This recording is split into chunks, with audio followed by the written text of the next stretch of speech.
No, good morning, everyone. Relax, have your coffee and everything else. We are going to start soon. Just relax and sip your coffee.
Yeah.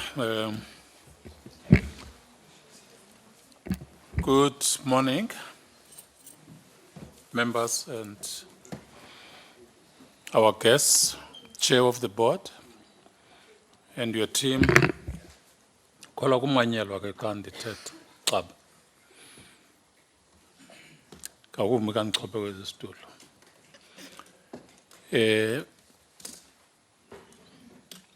Members of the media, good morning as well. Welcome, Mr. Kwangwa, Mhlekazi. Just by way of opening this meeting, members, one is to thank you to come back when you are requested to come back. Everybody is aware we are on a constituency period, but we had to come back for this one. The turnaround strategy of SABC and the shortlisting of candidates of SABC board. You recall that SABC board is short of 4 members. I don't need to go to the names of people who resigned, you know.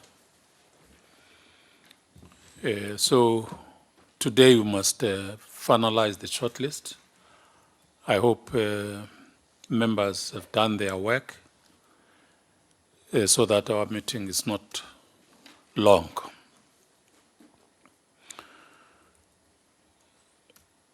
The first apology will be that of the minister. You recall that Mr. Mulewa passed on last Saturday, if I'm not mistaken.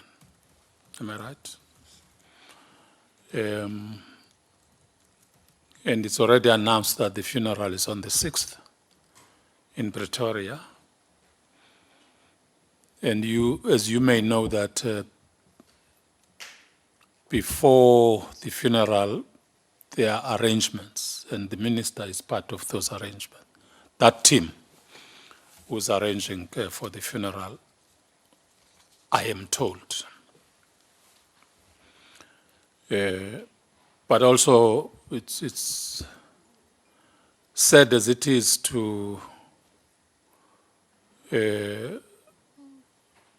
lose one of our members, the minister, but also it's not very good that the minister is not here, deputy minister, especially when we are going to discuss a matter of such importance, the turnaround strategy.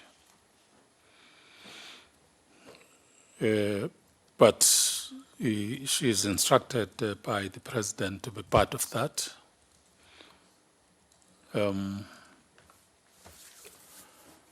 Two,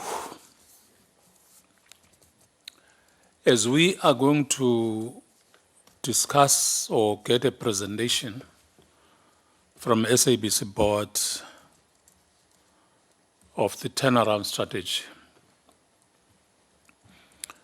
we thought by now everything will be sorted out, but it looks like it's not sorted out between the board and the ministry.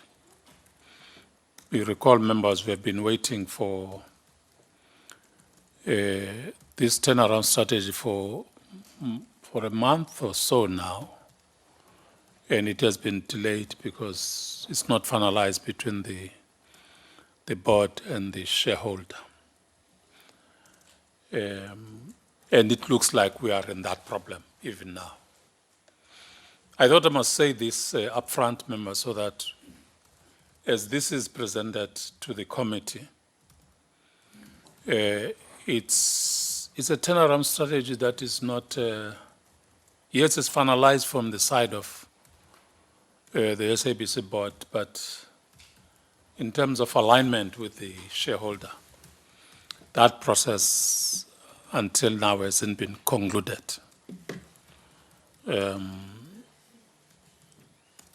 I double-checked this, and I get that that is the case.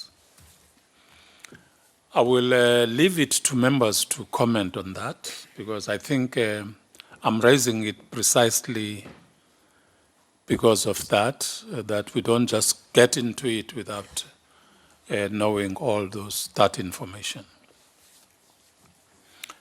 I had hoped, truly speaking, I had hoped everything is done and dusted in terms of this turnaround strategy.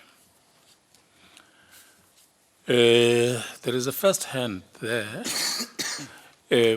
Let's start with the apologies and then come to the issue of the turnaround strategy. I've presented Honorable Van Dijk as provincial commitments. Those are the only two, Minister and Honorable Van Dijk not coming.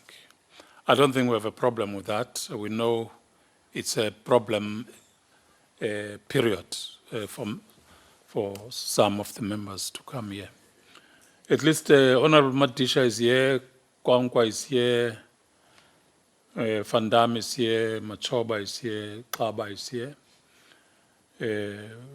Bongo is here, and Kalakwa is here. At least members are here. We don't have a problem of proceeding with the meeting. But anyway, I'll allow members to comment. Honorable Van Dam. Thanks, Chair. I think we've been in this movie before. Remember this movie? We've been in this movie before. Remember with the appointment of the top executives, and there was discord between the minister and the board about how far the minister can interfere in the process. And what the court judgment said, and what the Broadcasting Act says, is that the minister must be consulted. So the minister can be sent the roadmap and said, and the board can say, here's the roadmap. The minister can say, oh, I don't like this, or I like it, and that's where her involvement ends. Ultimately, the final decision lies with the board, not the minister. So whether or not the minister is happy or not is actually quite irrelevant. All the Act says, all the court case said, is that the minister must be consulted. So can the board then inform us whether they did consult the minister? And if the minister was consulted, then they must go ahead with their strategic plan. They don't have to be in line with the minister. All the Act says is that she must be consulted. And if the board takes her consultation on board and they make changes, then they can. But ultimately, the decision lies with them. Whether or not the minister is happy is quite irrelevant, because it would then start being political interference in the SABC with her dictating what the turnaround strategy should be. So all I want to hear from the board is, did they consult the minister? Yes. If it's a yes, then they can move on. We've got no problem. Whether the minister is unhappy or not is quite irrelevant. Thank you, Honorable Van Dam. Honorable Kaba. No, thanks, Chair. Chair, I think the approach at which you are opening the meeting seeks to guide us, to lead us to the positiveness of the meeting. It should not be conclusive out of what Honorable Van Dam is raising to say that could be a deciding factor. Because we are a government that cares, that also seeks to involve all in providing or coming up with solutions wherein a matter at hand would be of national importance So the approach should be in a nature which encompasses and brings everybody on board, not in a manner in which perhaps we could be rigid in the approach. So I think your opening of a meeting was was an enabler and an opening to say, as we engage further, we'll arrive at that. So I was saying, perhaps the approach which the Honorable Vandam is raising shouldn't be the one. Thanks, Chair. Okay, I think let's proceed, members. Get a presentation. We hear, members. You heard what I was saying. We hear the response of members. SABC board is ready to present the turnaround strategy. Masinga, we are going to get the presentation. Yes? No, Chair, I don't think we can move on. It's a critical point because you raised it up front because you think it's a critical point. So we cannot just, Honorable Qaba can't just on his own say, my approach can't be followed. My approach is according to the Broadcasting Act, it's according to a court judgment. So we must decide as a committee before we move on which approach we're going to take. He can't just say, oh, we're a carrying nation and therefore we must ignore the law. The law says the minister must be consulted and the final decision lies with the SABC board. So we cannot move on until we resolve that. His word can't be the final word and then we decide to ignore court judgments, we decide to ignore the law because, we're a carrying nation. We are here as legislators. We have to follow what the law says.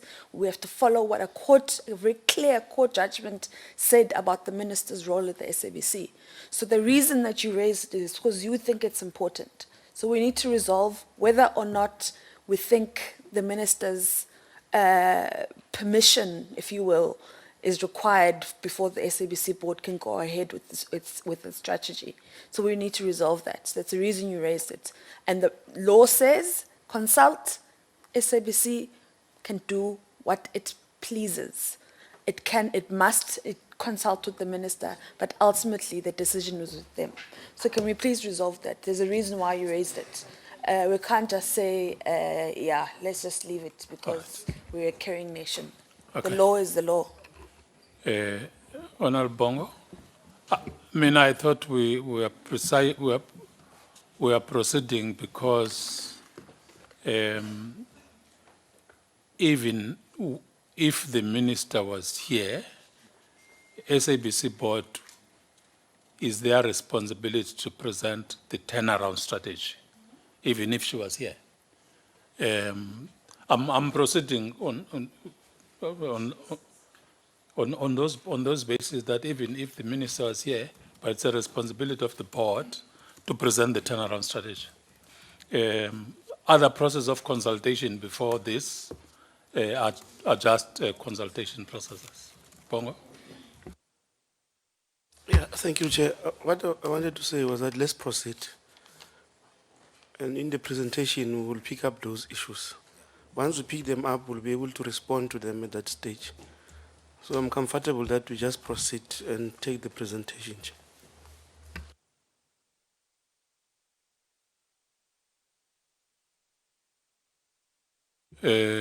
Honorable Nkongwa? I think we're going around in circles, yes, sir. The question, I think the critical question that Honorable Van Dam is asking or trying to establish is whether or not the board did consult the minister. I think they should answer that just before they do the presentation. Tell us exactly whether that has happened. I think she's been asking that question consistently. I thought I finalized this, Honorable Nkongwa. In their presentation, they will give us all that information. So I know we have a lot of time, but let's proceed now. In that process, you will give us all the information. Deputy Minister, can you start the process? Because this is SABC, an entity of this department. We must start. Thank you, Honorable Chair, and let me also take this opportunity to greet honorable members of the Portfolio Committee and recognize the presence of the Chair of the Board of the SABC, Mr. Makatini, and the Group CEO, and the entire team of SABC Board. With me is the DG and the CFO and other members from the Department of Communications. It is indeed an important day, Chairperson, especially for the SABC. Looking back from where the SABC come from as a state broadcaster and the transition that it has gone through to become a public broadcaster. And we can all, as we look at that transition and where the SABC board, where the SABC is now, that all of us are proud to say it is an entity that is able to represent all South Africans, regardless of political affiliation, race, class, and gender. But we must also say, Chair, up front, that there has always been a challenge since we took over some of these entities. The SABC is also not unique. It had its own challenges, and the financial modeling, it's one of those challenges that has been confronting the SABC. We have also done our own assessment. We have done comparative studies with other state-owned broadcasting operations, and we have seen that our public broadcaster is also the least assisted as we compare with others in different countries. All of us are here, Chair, to see how we reconstruct and create a new path for the SABC. And I think we want, as South Africans in the Portfolio Committee and Parliament, to hold each other's hand and play our part in making sure that the SABC is put in another platform where it is able to discharge its responsibilities accordingly. It is in our interest to create an enabling environment for the SABC to become an employer of choice. But it also says there are other areas that we also have to look at in making sure that the future of SABC is protected. Looking at what is happening in the digital space and how pay TV and other entities that are in a similar position with the SABC are competing with it. It is in our best interest to make sure that we are able to assist it. It may be a difficulty or a challenge, but in that challenge, there may be opportunities that the SABC may cease to be able to deal with. So, Chair, we are joined here by the board and the Group CEO and other executives to present to us the strategy going forward and how we can look at reposition the SABC. But we are also calling on our people to say it is in our hands and in our interest to make sure that we all sustain the SABC. We know the main revenue stream around the SABC has been paying of TV licenses. And that has not been happening for quite some time. Whatever movie or soap you see and all other activities, it means we must pay 76 cents a day as viewers, and that has not been happening. And that also brings other unintended consequences, because if we don't pay that, it means even the staff of the SABC cannot be sustained. It also means we'll not be able to view other contents. But I think from what the group CEO and the chair will also be showing, it's other avenues that they'll be looking at to create revenue streams that will assist the SABC, and probably including the recent achievement of the Cricket South Africa on the T20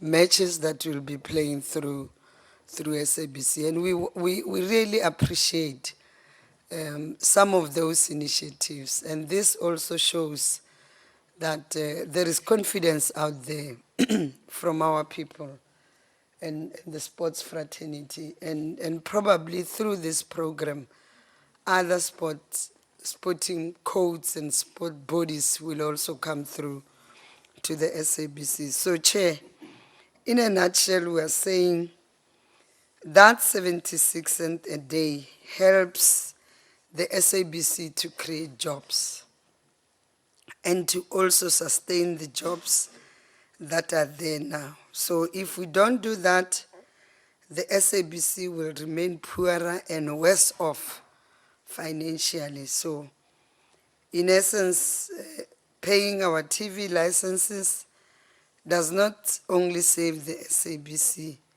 it also saves many South African families who are employed by the SABC. Thank you very much. Thank you, Deputy Minister. I will now hand over to the chair of the board, but I'll request members to pull out their booklets so that singakhulumi out of the blue. There is this booklet that we gave all members. And my comments really are based on this document about the absence of the minister, as well as the lack of finalization of the turnaround strategy. Because it talks about, the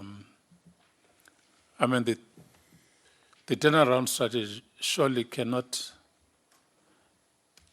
be just a turnaround strategy without finance issues. Surely, when it comes to issues of borrowing and all of that, then the shareholder, according to this, must always be consulted. That is why I was a bit worried, because if you go to, whilst they are presenting, go to your document, to your booklets, on page 253 on borrowing powers and all of that, and then starting from 250, the financial regulations and then the borrowing powers. Because at the end of the day, the question of borrowing that we have been trying to engage Treasury, it's reflected here. The corporation must not borrow money without prior written approval of the minister and the Minister of Finance. So it's based on those areas of this booklet. That is why I was throwing in the issue of the minister. Much as it is your responsibility, but the minister comes in because there must be that question of borrowing money. Hence, we're talking about the guarantee from Treasury, and the minister must enter that terrain, even if it's the responsibility of the board itself. Precisely on those bases, I was raising the matter. But Chair of the board, the Deputy Minister did pave the way so that you can start your presentation. Please, make it such that we understand, so that we understand where you come from on all the issues that we have raised here. Members did get the presentation, I think yesterday, if not Sunday, and I'm sure we're a bit familiar with it now. Okay, over to you. Thank you, Honorable Chair. Greetings to honorable members of this portfolio, of the Portfolio Committee. I also want to greet the Deputy Minister, Acting DG CFO from the department. With me, I've got my colleagues. I'm greeting my colleagues, board members, and the executive team that we have here. Members of the media, general public, I want to also express my greetings. As the board, really, we have been looking forward to this opportunity where we can take you and South African public through our comprehensive strategy, which the team has put together and the board has approved that strategy. Hopefully, our presentation today will give this committee an assurance that we have the required skills, the necessary skills and expertise to turn around and to drive the SABC forward, which is very important for the sustainability and the viability of SABC. One of the main priorities of this board was to get a properly qualified and experienced executive team in place. That was our first main priority. And we've demonstrably achieved this by appointing the team led by the Group CEO, Mr. Madoda Mxagwe, and our CFO, Ms. Yolande van Billion, the COO, Chris Maluleng, whose appointment were commended by this committee. And South Africans were very excited to see properly qualified and experienced individuals being assigned to lead the SABC. We have also have high level of expertise and experience at a group executive level. In particular, Mr. Jonathan Tekiso, who leads our HR and the processes that relate to HR, very experienced individual. We've got Ms. Nomsa Piliso, who's leading our TV, Mr. Chifio Mlautsi, who's responsible for commercial enterprise, and Ms. Silvia Tladi, who's head of TV licenses. We thought it's necessary for us, because today we're talking about the commercial, the turnaround of the SABC, that the executives come and basically articulate how we're going to be turning around the SABC. And they are all here with us today. Also here today, our two non-executive board members, Mr. Michael Markovitz and Mr. Jack Palane from the non-exec side. As you will see today, colleagues, the turnaround strategy is multifaceted and relies on achieving a number of key objectives as first set out in our corporate plan. Our corporate plan has got a number of pillars that basically drive what we'll be doing. And the turnaround strategy really enables the execution of those pillars. This is not the first time, fellow honorable members, the SABC has had to confront with this issue. In 2009, one of the treasury conditions of the government guarantee was that the SABC must reduce employee cost in order to be sustainable. Reality is, when you run a business, there's two things you manage really. It's revenue and cost. You've got to manage your cost and make sure that your revenue far exceeds your cost. Therefore, in 2018, employee cost is still the biggest cost driver at the SABC and continue to be out of step as a percentage of revenue. It's sitting at about 42% of the total revenue, which is an anomaly. With regard to Section 189, it is important to restate to this committee that this is very tightly drafted legislation requirement and processes which the SABC intend to follow to the letter. Indeed, we have engaged with organized labor and our employees to communicate to them the SABC contemplate embarking on Section 189 process.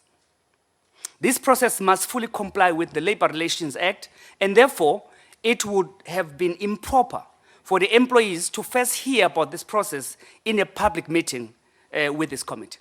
That's why we had to start engaging with Labour so that we can work together in a consultation process. And that consultation process will result to a buy-in and an alignment on how we're going to be proceeding in our cost-cutting drive. This board prides itself on following the required consultation process, whether it be with the shareholder, organized labor, or our employees. So I want to confirm that we have consulted with the shareholder representative. We have also engaged with the unions and our employees because it is important for us to follow that process. We will continue to proactively engage all stakeholders with the best interest of the SABC at heart. What drives and guides this board is what's best for the SABC, what's best for South Africa, and we'll do our best to deliver to that, to our mandate also. We are committed as a board to execute on our mandate. And that's why this turnaround will give you a real comprehensive understanding of the number of initiatives that we'll be embarking on to make sure that SABC is viable. It is basically important also for me to say that it is not accurate, an accurate reflection that our turnaround of the SABC ignores a huge amount of, only focuses on one element. Because that notion really ignores a lot of work that has been done really to drive the corporation forward. We've done quite a number of things that have really helped us to stabilize the SABC. The turnaround plan has three main elements, which I just want to highlight. The first element really is dealing with the legacy and governance issues. The second element looks at the regulatory and policy issues. The third element talks to the commercial and operational element. That's basically the three elements that drive the turnaround strategy. Firstly, we have had a consistent drive to address all the governance and legacy issues facing the SABC, including issues raised by the public protector and those that were raised by the ad hoc committee inquiry. That's the first element that we've been focusing on. The second element talks to the board has been taking a lead in highlighting regulatory impact of ICASA and ministerial regulation on the SABC financial viability. In particular, the mass carry, the sports right, the DTT, and the TV license regulation. You may have witnessed our presentation during the colloquium where we articulate a number of ideas of what needs to be done to address the issue of licenses. We won't go into details on this today, but our detailed regulatory and policy proposal in this regard are contained in the document on the SABC website. So we really encourage people to go peruse those documents so that they can get information and a better understanding of what we're doing around the regulatory and policy area. The third element of our turnaround strategy, which is the major focus of today, we will be taking the committee through a commercial turnaround plan, which in itself has about 15 different focus areas. So beyond the cost cutting, there's about 15 other focus areas that the turnaround plan focuses on. The group CEO and his team will take you through all these areas in detail so that you may fully appreciate the challenges facing the SABC and the plans in place to address these challenges. So in the manner in which we're going to be taking you through, the CEO will basically be leading, and then you will be joined by the executive team members whom we are part of this sitting today, but also my non-executive board members will also come in. Over to you, CEO. Thank you, Chair. Good morning, honorable members. What I would like to do is just to frame the discussions or the presentations that the different Gs are going to make. You would recognize that the information shared is quite detailed and some of which is commercially sensitive. But we did that so that we can give you as members the assurance that indeed we have a robust plan in place. At the heart of what we are trying to achieve is the fact that we're driven by our commitment to fulfill the public mandate of the SABC, which is to provide compelling programming that is informative, educational, as well as entertaining, using all of our platforms, which would be your television, radio, as well as digital. But in order to achieve this, it's important to highlight that we have to get the basic business fundamentals right, particularly in as far as it relates to the cost base of the organization. If you look at the past 5 years, year on year, we have seen some kind of stable growth with a bit of dip in 2016-17. The plans that we'll introduce today are quite aggressive in nature. In fact, for the next financial year, our target is to hit at least 8 billion. And that is really based on the fact that we have very solid revenue generating plans and also diversified streams of income that the team is going to get into. But I think before we can even delve into this presentation, what I would like members to really think about is the 4 key areas which really indicate the financial health of the SABC. The first point is that for the past financial year, our total revenue was 6.6 billion. In terms of expenditure, we're at 7.3 billion. The net loss was standing at 622 million. And lastly, in terms of the debts, we're standing at 1.3 billion. So the strategy that you're going to see today, it's very forward-looking in as far as the plans are concerned. And I would want to go straight to this. From a vision point of view, we have developed a renewed vision for the SABC, which is quite aggressive. And really, we would want to become the leading credible voice and face of the nation, as well as the continent. Underpinning that vision is a mission that talks to the need to be a high-performing, financially viable, as well as a digitized national broadcaster. Very importantly, there are 4 key areas which we focus on from a repositioning point of view. We would want to reposition ourselves in the following way. The first one is we would want to become the preferred broadcaster with our communities in order to make sure that we fulfill our public mandate. The second one is to ensure that we become the preferred employer with our employees of choice who will be our brand ambassadors internally as well as externally. The third one is, in as far as it relates to service provision, we want to be the preferred service provider to our clients. And the idea there is to ensure that we provide mutually profitable growth, not just for the SABC, but also for our clients. And it talks also to the need to make sure we improve our customer service levels, looking at flexibility and effectiveness whilst driving out inefficiencies operationally. The last point there, it talks about the need to have preferred brands for our audiences, because we want to make sure that we attain the increased preference, but also to have trustworthy brands that add value to the different audiences. What you're going to see is the corporate pillars that really underpin the strategic roadmap. It's 6 of them: financial sustainability, content and platforms, digital, human capital, governance, as well as partnerships. The first one, which is very key for us, is the financial sustainability pillar. You will see that there's been a lot of focus that has been placed on that pillar, because all of the other corporate pillars are dependent on the successful execution of the strategies within the financial pillar.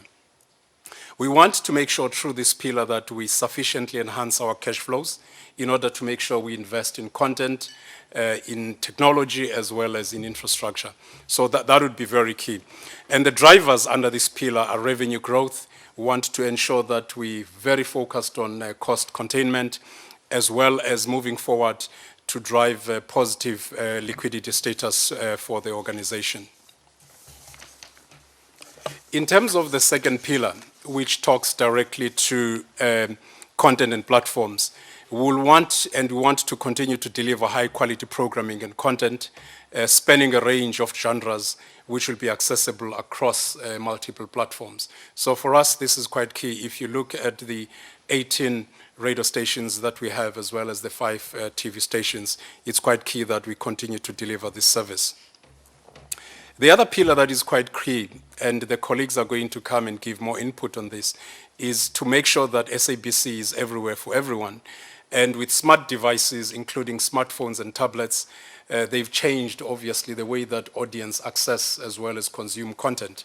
And as the SABC, we want to make sure that in our strategies, we take consideration of this, and as such, they are actually part of the digital media strategy going forward. The fourth pillar talks to human capital. As an organization, we want to have a competent, dynamic workforce that is fit for purpose. It is the talent, the passion, as well as the commitment of the SABC employees that continue to drive its ability to achieve its goals and deliver on the mandate. It's important going forward to have the right people in the right jobs who are highly skilled, motivated, engaged, as well as passionate. This is actually what we're driving, and the GE for HR is going to come and give us more plans and strategies in as far as this is concerned.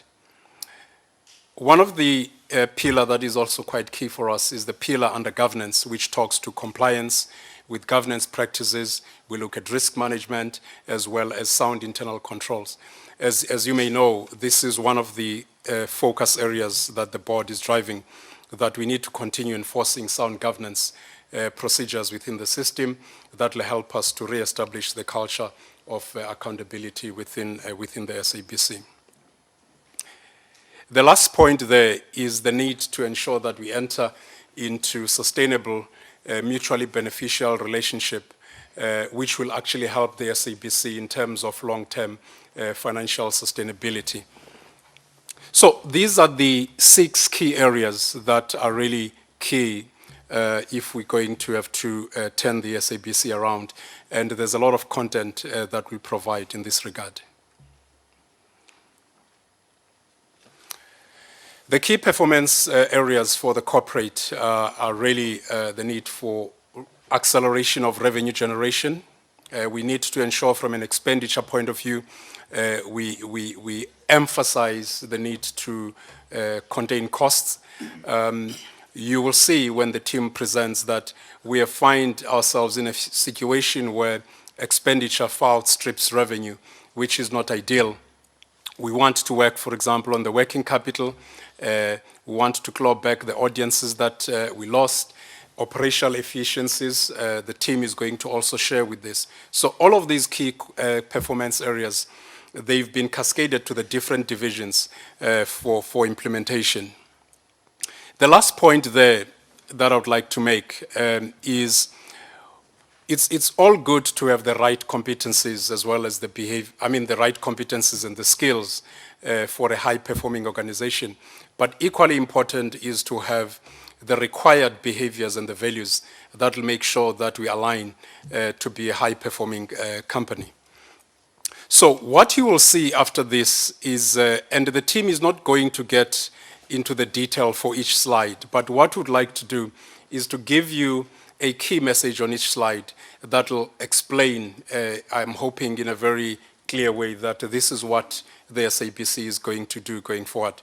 I would like to call Yolandi to just take us through the next slides, please. Yolandi. Good morning, Chairperson, Deputy Minister and committee members. I would like to share with you a brief overview of the financial position of the organization in the past 2 years, as well as I will have some comments on the forecast for the current year, maybe just to set the scene from a financial perspective as to what the platform we find ourselves on, and then the team will be talking about the plans in terms of how we're going to move from this platform. The organization's financial position has seen marginal improvement in the course of the last 2 years. Revenue has been increasing slightly, about 1% between the 17 and 18 financial year, and it's at the budgeted level, and forecast is anticipated to increase by about 2% from the 18 year to the 19 year. Expenditure, on the other hand, has seen significant reductions, which is positive. But I wanted to share with you a few of the main elements that contributes to that reduction, because that has an influence on the future as we move forward.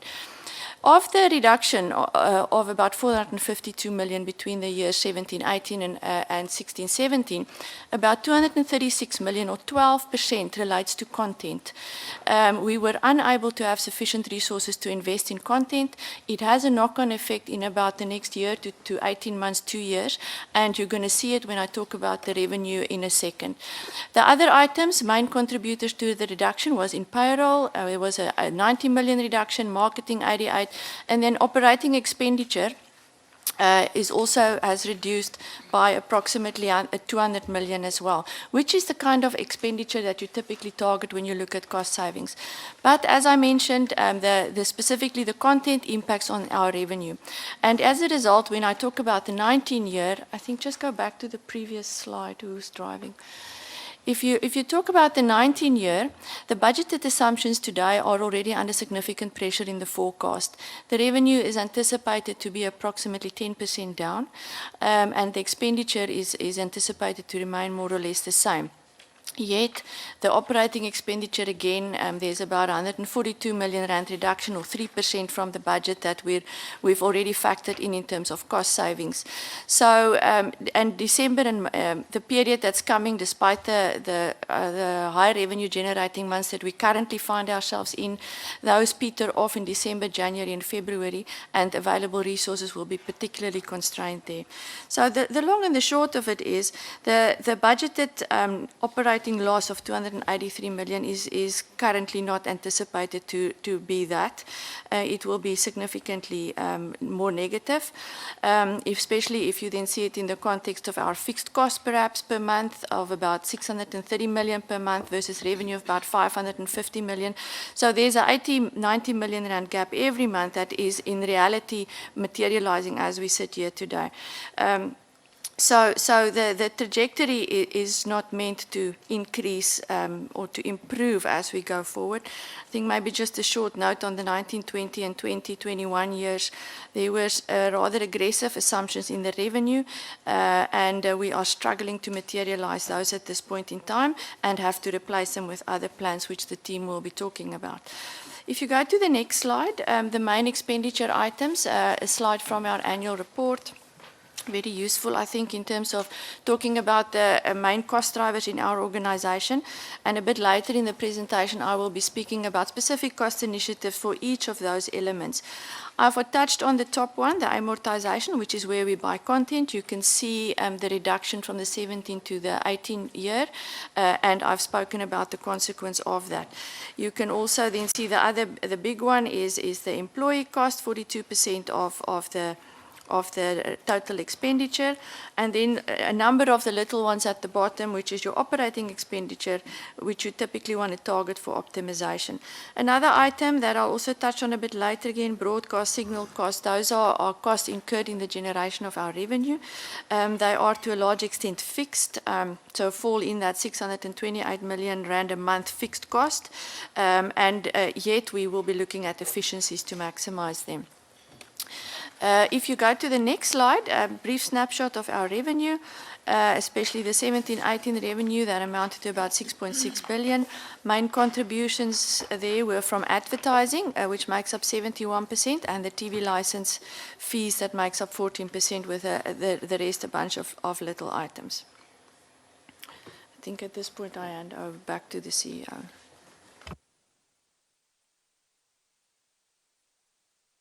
Thanks, Yolandi. So what we'll now do is just to give you a snapshot of the major cost drivers as well as the revenue streams. I would like to hand over to Tekiso to take us through this one. Thank you, Chairperson. Good morning, Deputy Minister and honorable members. The first slide gives us an indication as to the numbers of employees per division categorized into scale codes or job grades. You will note that the top row gives us an indication of the job grades, where 110 is essentially our executive directors. 115 would be our group executives. 120 would be our general managers. 125 and 130 are our middle managers, inclusive of 200, and 300 are our junior managers. And from 401 to 406 would be administrators, clerical, technical, and this would constitute our bargaining unit. You will note that the current staff complement sits at about 3,478 employees. If we move to the next slide,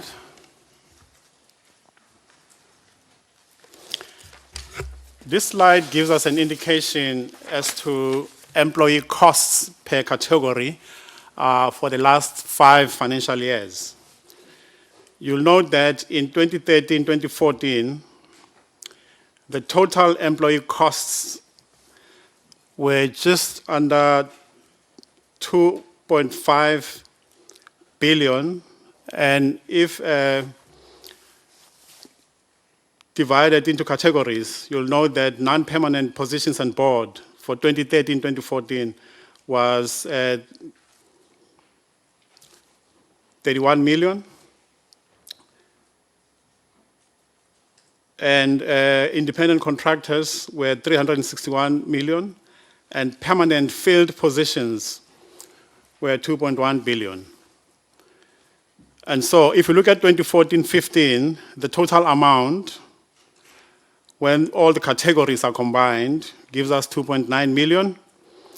2015-16, the total number would be 3.2 billion.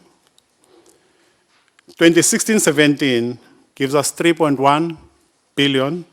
2017-18 gives us just under 3.1 billion in as far as our employee cost per category are concerned. Our projections for 2018-19 gives us 2.9 billion. If we look at the next slide, this slide gives us an indication as to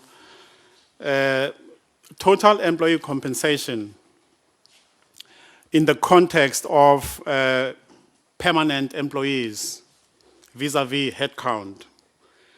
When we look at 2003-4, we notice that the headcount was sitting at about 3,200 employees, and the cost of employment was 600 million.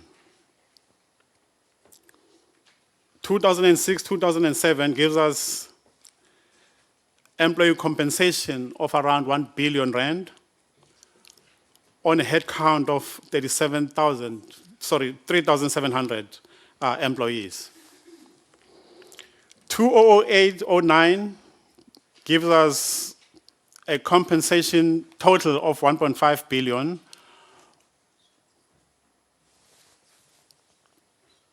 on a headcount of about 4,000 employees. 2011-12 gives us 1.6 billion in terms of compensation with a headcount of 3,600 employees. 2015-16, we have 3,800 employees on a compensation bill of about 2.5 billion. 2017-18, headcount of 3,400 on a compensation bill of 2.6 billion.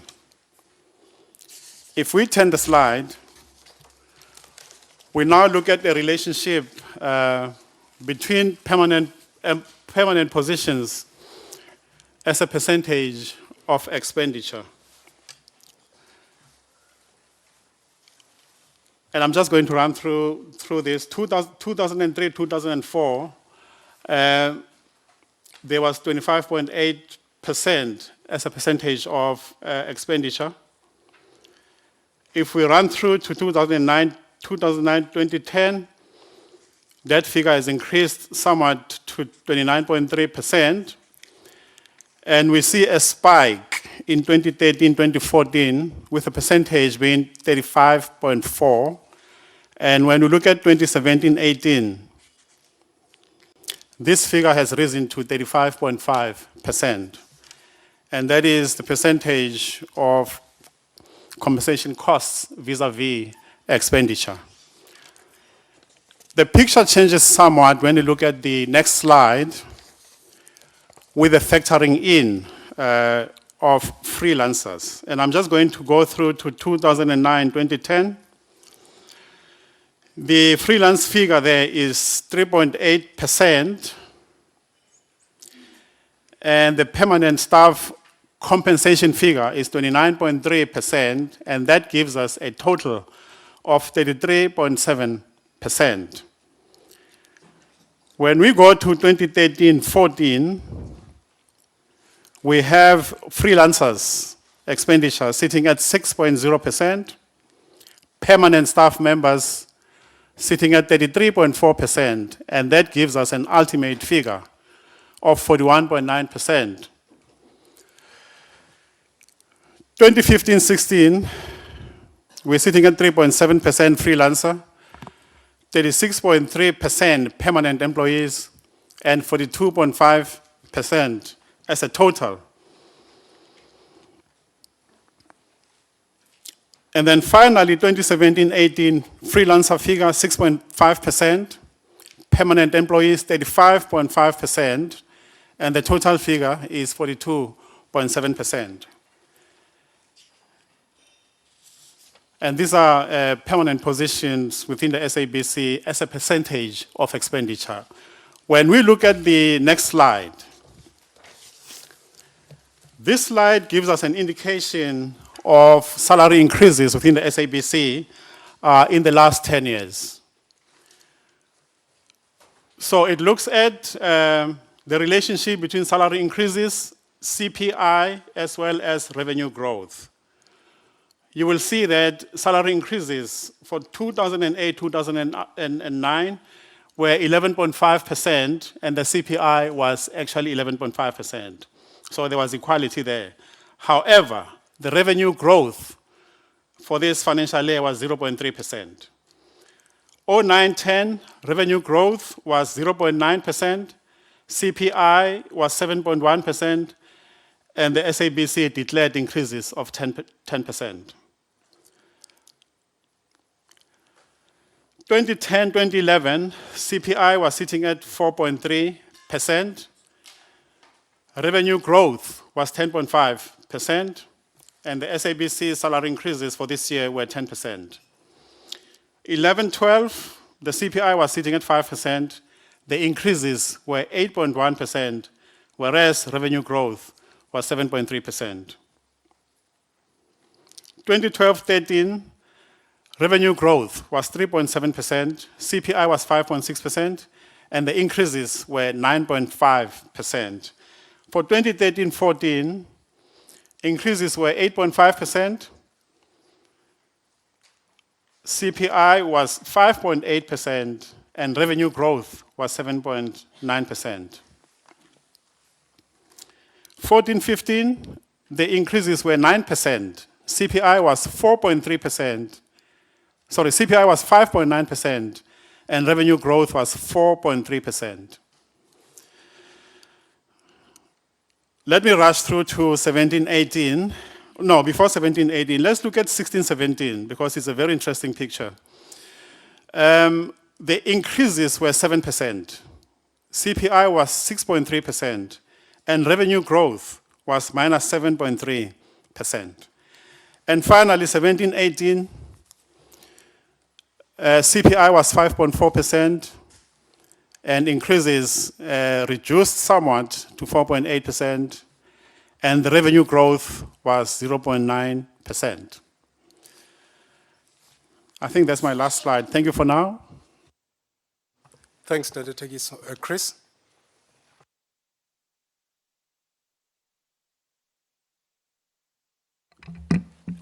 Good morning, Deputy Minister and members of Parliament. I've been requested to present to you some of the major cost drivers that relate to the work that we do from an operational perspective as the SABC. I think what the slide actually reflects is where the main effort or the main work of the SABC is really focused on, which is really around programming and what we describe as film costs. As you would see, over a historic period beginning in 2015, we have seen a gradual increase in this cost. And as you will see in 2017, 2018, we have actually indicated a cost of just over 1.3 billion. I think when we reflect this cost, particularly in relation to what has been presented earlier on, in terms of the other main cost driver here, which is the headcount costs or the costs that it takes for us to employ the people who are required to produce this programming, you'll actually see that it shows an asymmetry in terms of where we believe the primary focus of our main cost should be, which is really around the programming costs and film costs. If you look also here at another significant cost driver, one that has continually been a challenge to the SABC, particularly from the context of a mandate that is given to us through our regulation in terms of sports of national importance. This would relate to sports rights and their production costs. I think what is important to note here is that we are given a mandate where no funding model is provided for the SABC to effectively fund this mandate that is given down. And this is particularly evident here when we talk about sports rights and production costs. As you can see from the actuals that are presented here in 2017, we are saying that those costs are at 761 million, and we anticipate a further increase in 2018 and 19. One of the key things that we do as the SABC in terms of carrying out our primary broadcast mandate is really to provide a transmission network that allows us to broadcast both on television and radio. One of the key things that we point out here is that the costs include satellite linkage costs for outside broadcasts, special events, and sporting events. If I may, Chair, I'd just like to speak very briefly about some of the special events that we are required in terms of our mandate to cover. Yet again, this is another good example of some of the mandates that are given down to the SABC without a clear understanding or direction on where the funding for this mandate is. As you can see, as a percentage of our costs, these are quite significant.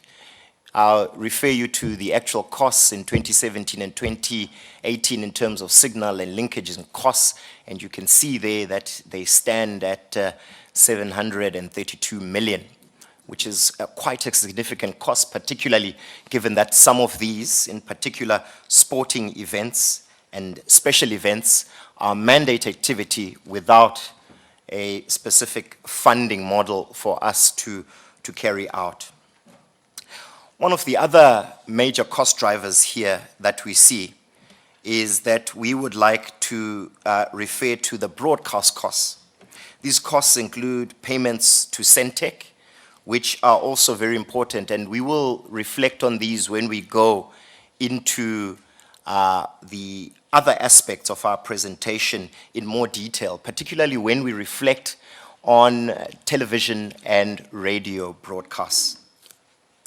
If I may go to the next slide, please. Okay. So one of the things that has been reflected by our CFO earlier on was challenges around the optimization of our revenue. It was indicated that the largest percent of the revenue that the SABC derives is from the sale of commercial airtime. And here we have reflected on some of the challenges that we face as an industry and specifically as the SABC around advertising and sponsorship revenue. This is particularly important if you consider the extent to which SABC relies on this commercial aspects, and indeed our group executive for commercial enterprises will reflect on these in more detail. We reflect on these in point form, which I will not go through here in order to allow our group executive also to shed more light on this. You'll also see here that we reflect on other aspects of our revenue challenges, and here it is also around TV license. This also forms a significant part of our revenue, and we also have the head of our TV license division who will go into significant detail around this and also plans that we have on the turnaround strategy aimed at not just revenue optimization, but also minimizing the costs on these two key aspects. If I can then take over from the COO and briefly speak about the cost of our mandate. As he hinted at it already, the cost of our mandate, or the mandate, is governed by 4 pieces of legislation: the Constitution, the Broadcasting Act, the Independent Communications Authority Act, and the Electronic Communications Act. The obligation arising from the Broadcasting Act is embodied in the ICASA regulations, and it spells out our mandate, that is to encourage the development of South African expression by providing in official languages a wide variety of programming. You can see them listed there, reflecting South African attitudes, displaying South African talent in education and entertainment, offering a plurality of views, and the advancement of national and public interest. The next slide, in a little bit more detail, speaks about each of the main elements of broadcast we facilitate, and what is expected of us in terms of each of them in executing this mandate. We then get to what this mandate costs. In May 2017, an exercise was done where we literally took the annual results for the prior years. We took the corporate plan for the 17-18 year and calculated what our cost of mandate comes to. You can see it averages currently at about 2 billion rand per annum. And maybe to provide context, this mandate is funded from the TV licenses, which is about a billion, and the grant we get from government, which is about another 200 million. As such, there's about an 800 to a billion rand gap on average, which is where we are supposed to use commercial profit generated to fill that gap. And I think in the context of what was already presented here, it's then understood that our commercial activities, based on our current cost base, is unable to fill this gap. The next slide gives you a little bit of more detail in terms of the various broadcasting elements and facilities we provide, to tell you where this mandate is, how it is calculated from. Sports in particular, it fluctuates per annum as a result of special events that take place in different years. For example, this year there was the FIFA World Cup, AFCON is coming.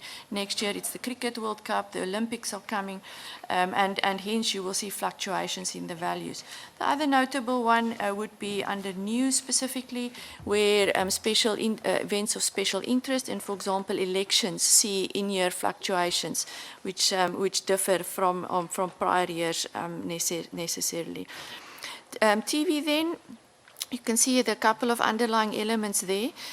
We anticipated to be able to invest more on content and production in the 18-19 year, based on the fact that we had not adequately invested in those areas in the past. However, I've already touched on it in my presentation, the first part of the financial consequences. When we are constrained for cash, we have to cut the investment in content, and the consequence is then that we're not generating revenue. So though that 2 billion is not going to materialize based on current projections, the knock-on effect in this year you would have seen, and we're going to experience it in future years already. So in conclusion, there's a high expectation on the SABC to deliver on all mandate obligations.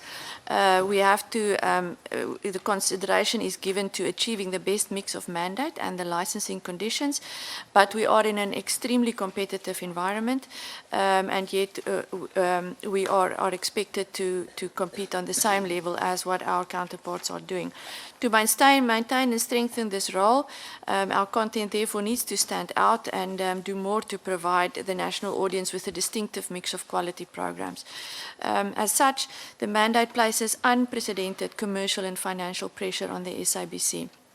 Additional funding resources and an enabling regulatory environment will be essential to mitigate the risk of undermining South African public service broadcasting in future. I'm going to carry on with the next part. We are now going to come to the turnaround strategies. Going to look at all the various elements in our themes in our financial statements, and I'm going to start with the cost-saving measures. So as already previously reported, we have a cost base. The presentation can move on, one slide. We have a cost base of about 7.2 billion rand. I've touched on the main themes that informs this cost base, being the content of costs for program, film and sports right, broadcasting distribution, employee cost, investment, revenue collection, OPEX expenditure and other impairments. I do a further analysis by focusing the attention on what I call revenue generating spend, which is the content, the broadcast and distribution cost and the revenue collection cost, which makes up about 43% of our cost base.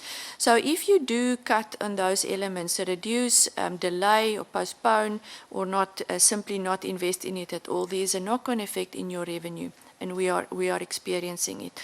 If you do, however, focus on your operating expenditure, which is typically what I call bad costs, that should be a focus area for optimization on a constant basis.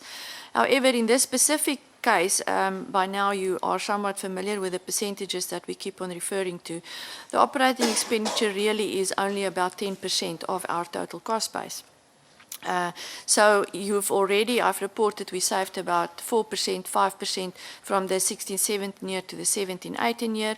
We're anticipating to save a further 5% in the current year from the 19 year to the 18 year. So there's already a combination of austerity measures and decisions around postpone, delay or simply not proceed at all that we are factoring into these kind of numbers. But the difference we make with these initiatives are limited, and it's not able to materially reduce the cost base which we operate from. So what should your savings targeting be if you have this context in the back of your mind? In my experience, when you start from a zero base and you implement austerity measures, you can save between 10 and 20% in the first year. After that, it will be reducing because you cannot keep on saving on the same baseline. You will be eating into the muscle and eventually you'll be at the skeleton level. And in some instances, that is quite frankly where the organization is already because of 2 years of active focus on driving these cost savings. And I'm an advocate of you can't save yourself out of trouble. We need to have bigger ticket initiatives to be able to make the difference that the organization needs to return to financial sustainability.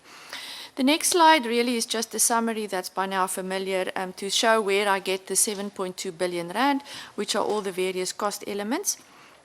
And then we get into a slide that you also know by now. But in this case, I have taken each of the various elements. The presentation may move on, please. I have taken each of the various elements, and sorry, you're going to have to, there's animations that will flow in and out, so whoever, there you go. So I've taken each of the elements to give the committee an overview of the kind of things that we are doing. If you look at content then, the second biggest cost driver in our environment. Content acquisition will be audited and there will be an active focus on, and constantly it will be scrutinized for return on investment. It's already in place and we are making those kind of decisions every time we are faced with the acquisition decision. Production facilities, both in-house and externally, will be assessed for optimal and efficient utilization and financial viability. We have studios at Henley which are not fully utilized. We're aware of that and there's plans in place to deal with it. In general, financial performance parameters that supports the return to financial sustainability for the corporation will be applied to acquisition decisions. I can honestly say that is, for example, a significant decision that formed part of the EPL acquisition. It's anticipated to generate profit for the organization, hence we proceeded. There's a similar decision around the T20 that is on the way. Again, there's profit that is anticipated to be made, hence we proceeded. So particularly when you look at sports right and those that are in national interest, it's also our plan to conclude on these in terms of return on investment that ensures a return to financial sustainability. There then follows a few items, impairments, amortizations, more impairments, and there's another one later on. These are what I call entries that's required in terms of accounting standards. It does not have a financial impact, but it does have a bottom line impact. If you look at the next item, then would be the broadcast and signal distribution cost. Already, actions to drive efficiencies are currently in the way in the form of what we call a shared services mindset, where radio stations that are broadcasting from the same location will be sharing resources when these events are broadcast. In other words, it should generate efficiencies and save money. Additional resources will be pooled for these shared events, as I've indicated. The broadcast network will be optimized to ensure that it focuses on areas where it is viable to increase audience and therefore have a positive impact on revenue, but without jeopardizing our public mandate for service delivery. We are also working closely with the likes of Centec to maximize strategic partnerships with those service providers with a strong focus on efficiencies and financial sustainability. Depreciation is the accounting part of the investment in CapEx that we do per annum. We have a CapEx plan where we anticipate to spend about 350 to 400 million per annum. That is currently in the process of being optimized in what we call a balanced scorecard format, where we look at a number of elements to prioritize these projects to ensure that not only is there money available to pay the projects that we do prioritize, but that these projects are in the interest of revenue generation and the ability to carry on functioning and execute our mandate. So the projects are assessed in the context of content strategy, alignment to the corporate strategy, business optimization, compliance, risk dependencies, and most importantly, cash flow. To give you an idea, but I think the COO will touch on it a bit later as well, year to date, and we're in the 6th month of the year, of the 350 million per annum, there's only been 80 million spent. I do believe some decisions in the past to delay, postpone, or not invest in these activities are putting the organization at risk to deliver operationally, as well as at risk in terms of legislative requirements. Therefore, we decided to proceed in a manner where we are actively making decisions in terms of what we will be spending money on, whether to ensure that we are able to deliver on our mandate or then to address other risks. Marketing cost, like the broadcast signal and amortization cost, have an opportunity cost element to it. So you can save, and we did, as you can see. We're also saving a little bit more even in this year. But the consequence of that is that revenue generating opportunities of future are potentially put at risk. So again, a decision that you proceed with great care when you do make it. And then we get to the kind of cost which is any accountant's pet hate, and where you actively drive efficiencies and cost optimization, and what I call ultimately a mindset of cost discipline. So you look at things like professional and consultation fees. The other expenses, personnel, is things like, in our case, after our transport, training, and general other investments in our personnel corps, not necessarily all for the wrong reasons. And then the other expenses is your typical operational stuff. You can see, and I've reported already, the savings that we've been generated in the past financial year due to austerity measures that were implemented, and those will continue currently. So if you look at the kind of initiatives we're planning for professional and consultation fees, other than the statutory requirements, you see the references to the AGSA and the actuaries there for valuations. We have, for example, a legal department in-house, and work that's previously been outsourced are now being brought back in-house. And all other consultation and investment in professional fees should be assessed against the National Treasury Cost Containment Note with respect to this theme, an extensive note with detailed guidance that has been efficient in my experience, and which we as an organization will look at implementing. Other expenditures, Generally, again, the National Treasury Cost Containment Note provided guidance in 2014-15, and I think there were 2 further versions that speaks to themes like traveling, entertainment, functions, advertising, catering, etc. And we will be looking at all of these elements and whether expenditure is necessary and will be efficiently applied in our environment. Policies and procedures that have been long overdue for a review are currently all being reinitiated, not only to align with best practices, but also to ensure that the way of the world today brings the efficiencies that we know is there, and that the organization will therefore be seeking to achieve.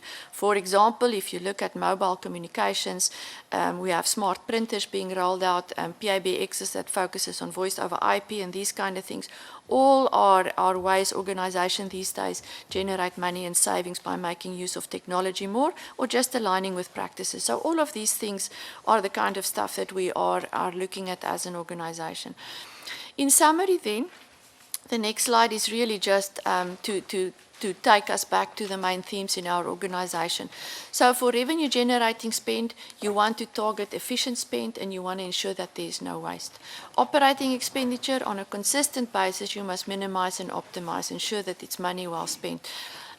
With respect to fruitless and wasteful, it's an absolute no-no. It really is a waste of money. We have seen significant improvement in that theme in our organization in the course of the past 5 years. Currently, the single biggest factor, in fact, is 98% of the value year to date, is as a result of our liquidity issues where we incur interest and is unable to make payments timeously. We have already started a review of all our SABC properties. There is a few slides on it later in the presentation. I'll return to this topic, but there's a property audit on the way, and I'll speak about that when we get to those slides. The oversight and reporting in the organization have been well embedded and established in the course of the past 2 years. As such, not only is EXCO more part of the review process, certain themes are now elevated to that level and is assessed on a monthly basis, but similarly board subcommittees and the board takes an active interest in the operational execution of the organization and ensure that the oversight and the reporting is in place to give them a sense that we know what we're doing and we are doing what we said we were going to do. Same as with budget and forecast. The process have been, I think, taken to a new level. We are currently in the budgeting process. I've referred you to the forecast that we have done in the last month. So again, the way we approach it reflects the knowledge and experience of a bunch of skilled people who are ensuring that we have targets to work towards and that the organization understands what's expected of them. So clear guidelines have been provided, review is in place, tracking is ongoing, and again, your EXCO, your subcommittees and your board are actively overseeing that this process is executed to the best of our ability. At this point, I hand over to the TV license and Sylvia. Thank you very much. Can we have the document? We had it since yesterday or Sunday. If you can just talk on issues, not necessarily read the whole thing. Just summarize so that we can gallop a bit.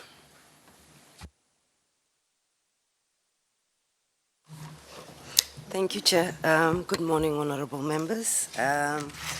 Just as an introduction, TV license collections is conducted within the SABC in accordance with the 2 pieces of legislation, first the Broadcasting Act as well as the TV license revenues. In summary, we've got on our database just about a little bit above 9 million TV license accounts, which is both households, dealer accounts, as well as business accounts. And the current fee is still 265, as it was the last time it was changed in 2013. Moving on to the next slide, I'm not going to go through all of the points, but just to highlight that out of the 9.1 million accounts that we have on the database, there's only 1.8 million accounts that are fully paid up or partly paid. And partly paid would mean some of our license holders who pay on a monthly basis, who make monthly arrangements. This is an indication also that we have a huge challenge with compliance. Most people will take out a new TV license the first time they buy a TV license, and what we are seeing is that we have an average of about 70% non-compliance in the second year that people possess a TV license. So currently, the revenue that we generate largely is from new licenses. So when you have to further collect from those existing license holders in the second year, only about 30% of the people on the database will pay their license fees. And then as we move on to our risks and challenges, most of which really have been occurring over a period of about 5 to 8 years, we've been experiencing the similar risks and challenges. The most important one being the fact that we're still collecting license fees from the Broadcasting Act of 1999, so we are challenged in that we're still using very outdated legislation that is not aligned to current practices in the manner in which debt is collected. And what we are looking forward to is getting our legislation reviewed so as to align ourselves with other debt collecting agencies. I have already spoken about the non-compliance and also the TV license tariff fee increase, which remains the same for a number of years, doesn't assist the SABC also to move away from collecting 1 billion, which we'll see in the next slide. Over the past 5 years, we can see that TV license fees revenue has remained steady with the exception of 2016-17, in that only just above 1 billion is being collected on an annual basis. And that steadiness is an indication really that we can no longer continue to use the same collection methods. And in order for us to revise our collection methods, it needs to be supported by the necessary legislative reviews as well. And the table below indicates the collections per revenue stream. We have 3 revenue streams, which is your renewals. These are people whose licenses are due every year. We have debt collection, those that are in arrears, new licenses, and we just had to include the contracted third party that we used during 2015, 16, and then a little bit into 2017. You will see that compared to financial year 15-16, our renewal base was collecting about 679 million per annum compared to 2017-18 and as well as 16-17 where there was a decline of just to get to about 528. And currently we are on 182 million rands. Debt collection also has improved, although it was quite low during 2016-17, but in 2018-19 we're looking at a steady growth as well and currently at 164 million. The new licenses that I spoke about earlier is the first time licenses that are issued to our license holders. That is also showing a steady increase compared to 2015-16. And then on the next slide, we have our cash collections projections. These, however, are reviewed on a regular basis. And when we review our cash collection budgets, we look at a number of factors. For example, we had the World Cup this year, that those kinds of events will influence the number of people that will pay their licenses as well as the number of new licenses that people will take out as well. In the next slide, this is the collection processes that we currently utilize in-house. The first one being rehabilitation. What we do in rehabilitation is really to offer all license holders an opportunity to settle their accounts. We'll probably consider a discount depending on how much is owed, so that we rehabilitate those license holders for them to become current license holders. We have payment arrangements, debit orders, credit card payments, and a number of pay points where people can pay their TV licenses. We've also have a short code where people SMS their ID number or TV license number in order to find out what their balance is or what their easy pay number would be if they needed to go and pay their accounts. In our turnaround plans, one of the major focus is improving our customer service. And we have decided to look at a number of factors that would influence payment behaviors. And this is also in response to what is needed by the public out there, what measures we can put in place that would make their lives easier in order for them to pay their TV license. We're looking at introducing a cloud solution that will be integrated with social media.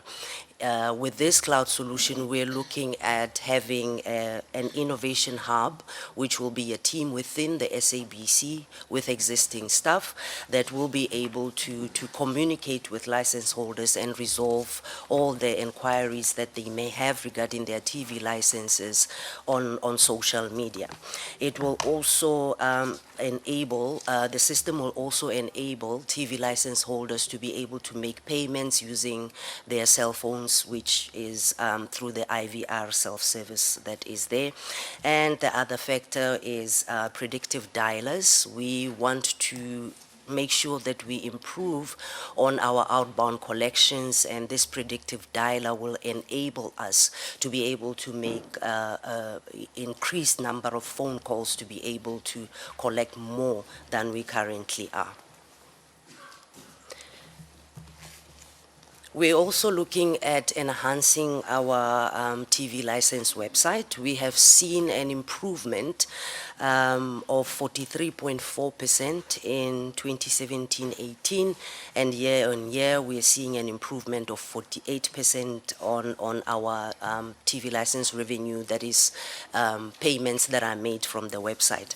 So in order to respond to the needs of the public as well, we want to introduce these enhancements onto the website that will enable license holders to go onto the website. They do not need to contact the call center. They can make EFT payments, they can download statements for themselves, and they will be able to register their TV licenses should they need to, or update their contact details on the website as well. We also are going to be introducing what we call GIS-enabled new licenses. This will be an additional revenue stream where the SABC will be able to identify households that are not licensed, that do not appear on our database. What the system will do is that we will take the database and match it to the GIS, and therefore we will be able to identify those addresses on the GIS that are not appearing on our database. What we will do thereafter is be able to collect from these households and encourage the unlicensed license holders to take out a license with the SABC. This is a process that is also allowed in the Broadcasting Act, where the SABC can appoint inspectors to go and physically do inspections. However, that process costs the expenditure is quite high. So we are of the view that the GIS-enabled new licenses, which would be conducted internally, would be far cheaper in order to identify unlicensed households. With regards to brand positioning, this marketing is really something that is ongoing with TV licenses. On a weekly basis, on a monthly basis, we've got marketing campaigns that seek to promote the payment of TV license. And what we've put in place for almost a year now is that we have a campaign called hashtag Made Possible by You, which will be reviewed in this year. The campaign really is just to reflect SABC in a positive light, as well as to indicate the importance to the public of them paying their TV licenses. We also inform the public about where to pay their TV licenses, and that happens on a monthly basis. So this brand positioning campaigns will continue. We've just indicated as well our expected dates of implementing these strategies. We have already started with procurement processes in order to secure the systems that we need. The contact center solution, we're looking at April 2019, and most of them really will be implemented in the next financial year. And in terms of budget requirements as well, for all these strategies to be implemented in 2019, we're looking at a total cost of 3.9 million. The contact center solution, it will be an annual cost of 1.5 million. The customer information management, which is a redevelopment of our inquiry system that enables us to process the communication that we receive from customers, as well as website enhancements, GIS-enabled new licenses. Those are one-off payments. We do not have to carry those costs on an annual basis. Thank you.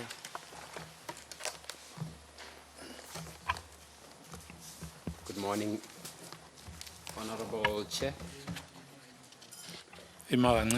Just hold on. Members, there is tea.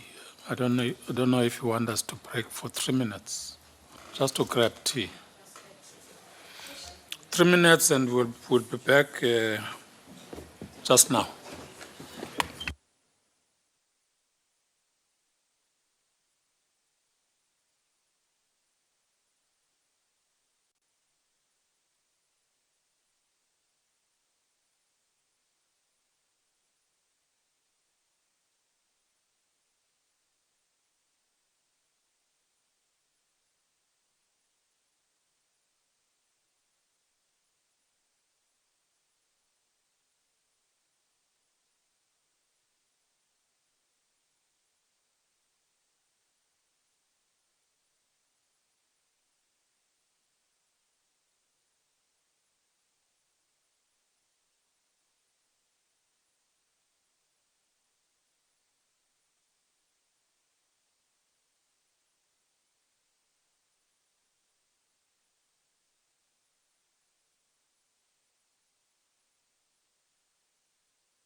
Members,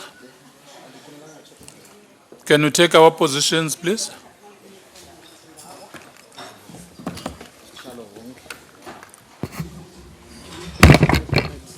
Hey, this thing is falling. This thing has been like this since 2014. Members, I want to do two things. I think last week when I was talking to one of the, it's a correction. When I was talking to media, it's a correction and apology. Because I said the four people, or the three people who resigned from your board chair, I included Mr. Palane instead of Rambao. So my apologies, Chief. It looks like you didn't hear it. So thanks that you didn't hear it. We have not resigned. It's not Palane, it's Rambao. It's not Jack Palane, it's Rambao. Kalidas and Kalidas, Phoebe Potreter, Rambao. Those are the three resigned. The first one withdrew, that is Ms. Bachi. So those are the four we are replacing. Askis, I made a mistake. The second apology to the minister now.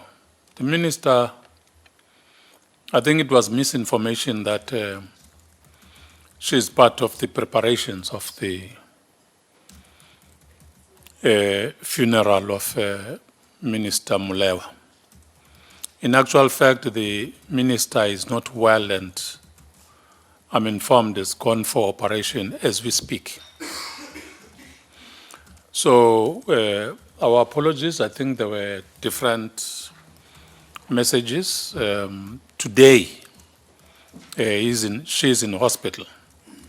So can you correct that as well, media, because it's already doing rounds, that the minister is not here because of preparations of the funeral. I think that was a mistake or misinformation. And there was never an apology from the ministry that says so. Very clear from the ministry, the letter is not saying anything like being part of today, being part of the preparations of the funeral.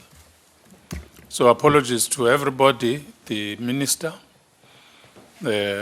May she get well. Wherever she is, get well, Minister. I hope everything will be a success instead of what we said earlier.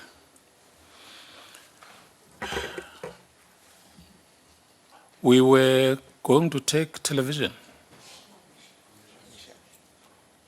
What? Commercial. Oh, we're done with television licenses. And I have a lot of questions for you, Madam.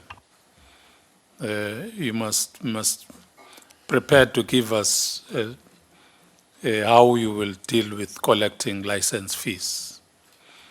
But also, you must tell us how many TV sets I own. Because sometimes I have a TV license, I buy TV for him, for her, for him, and all of that.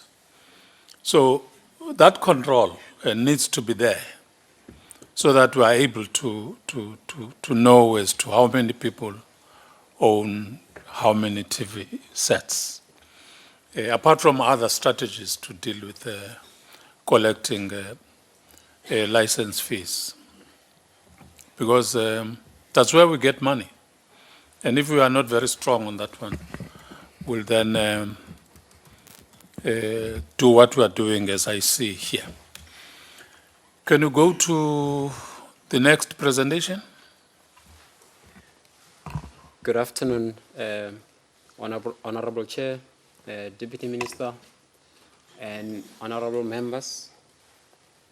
I'll be taking you through Commercial Enterprises Division. I think if we can just go to the next, thank you. Just to... Can we hear you? Can you use the mic? Yeah, just to state up front that what we're going to talk to relates to initiatives to accelerate advertising revenue, and to also state that right at the beginning of the fiscal, what the leadership does is to decide on the budgets, the advertising revenue that is to be generated for the fiscal. But in this instance, I'll be talking largely in terms of how we intend to accelerate advertising revenue.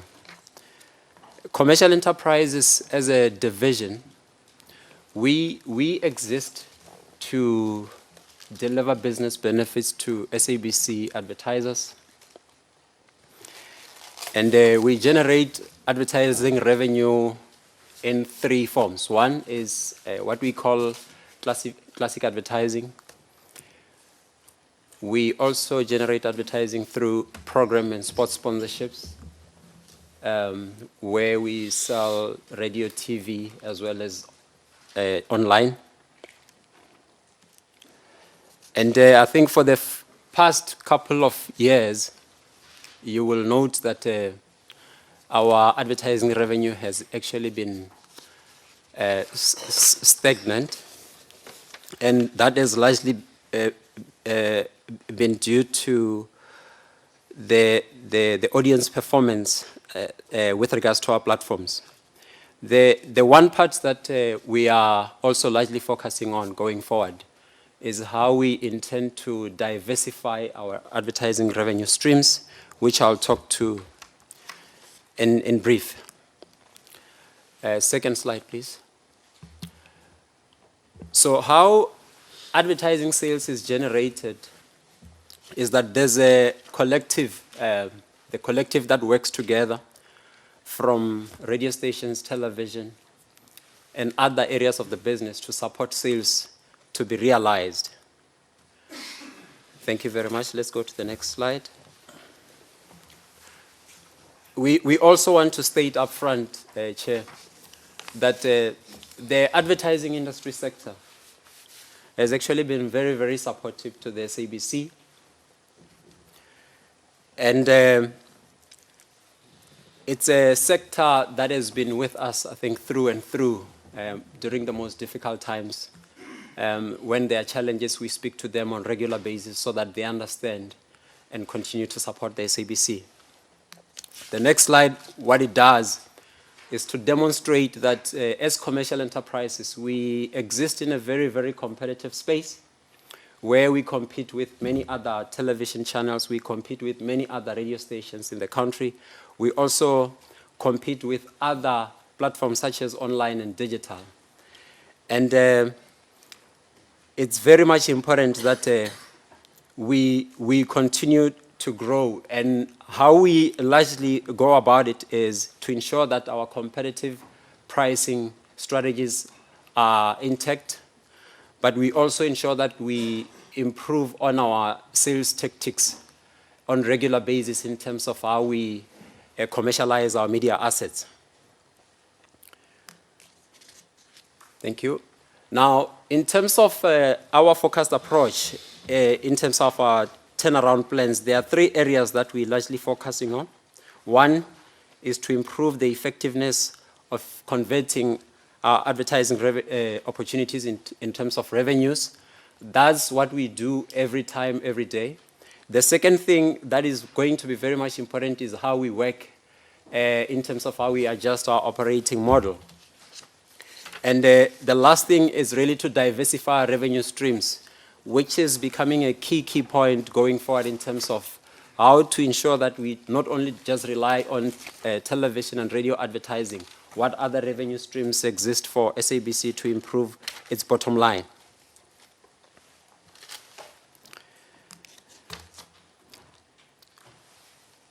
Deputy Chair, Chairperson, the one area that we know that is very important for the SABC to improve the advertising revenues is that there are certain radio stations, for example, I that wonder why you are calling me Deputy Chair.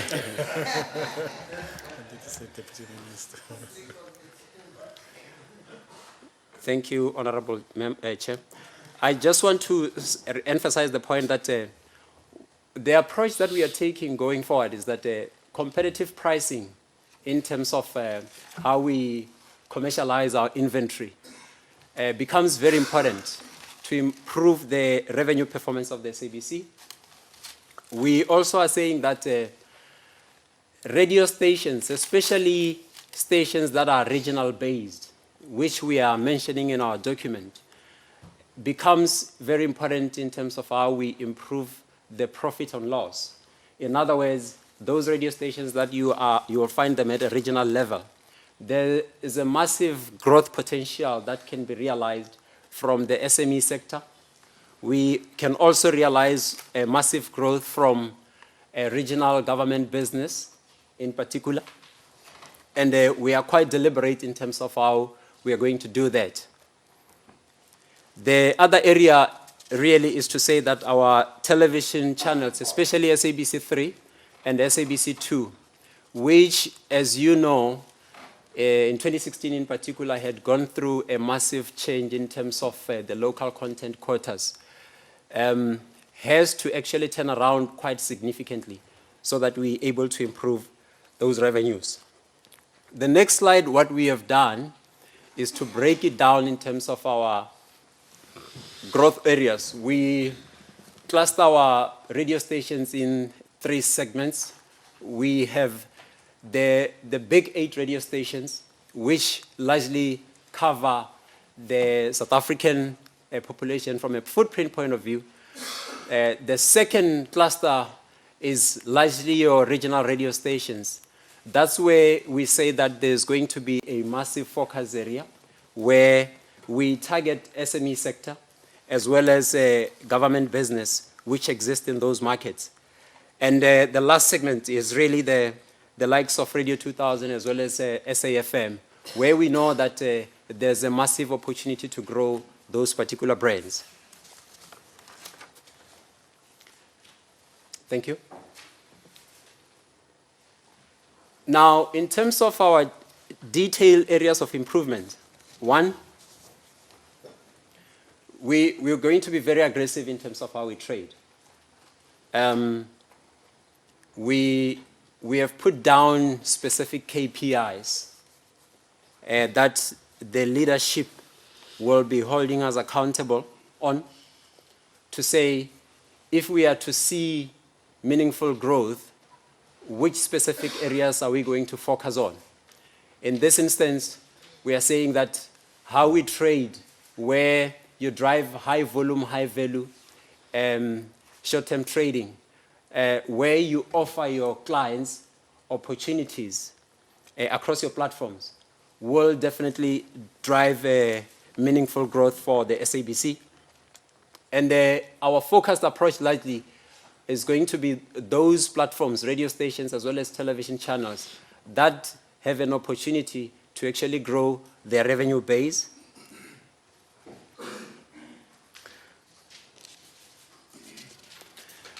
A part of our plan is to ensure that we have a very strong footprint at a regional level. We have identified 7 radio stations to say that if we are to actually drive meaningful growth, it means that there has to be physical presence at a regional level, where we know that stations such as Phala Phala FM, Mungana Lonene, Good Hope, are actually realizing meaningful growth.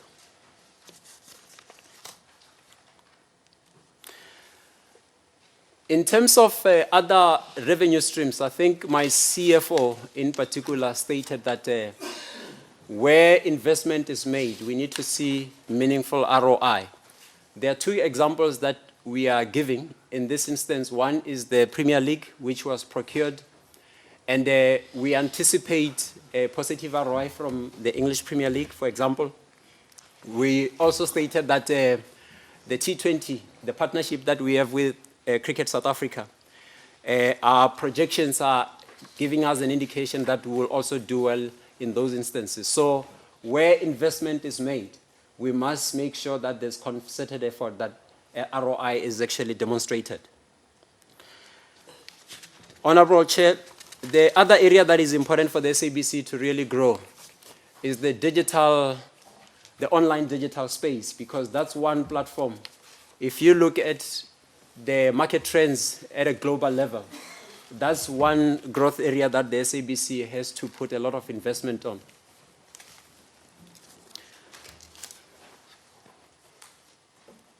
Chair, if we can go to the next slide, we also demonstrate, the next slide, we demonstrate in terms of what we anticipate over and above the budgets that have been confirmed at the beginning of the fiscal. So we say how we trade is going to play a significant role in turning around the SABC. We also are saying that radio in particular will drive growth for the SABC going forward. We are also saying that it's very important for the SABC to diversify its revenue streams so that we realize growth not just from traditional advertising. We also have put specific revenue targets in terms of the additional revenue that will be generated between now and the period that has been agreed with the leadership. Now, in terms of dependencies, the next slide. So in terms of dependencies, Chair, the advertisers buy audiences. Advertisers buy audiences, which means that if, for example, the content investment is not there, it means there's no audiences. It therefore means there's no advertising revenue that will realize in the short term.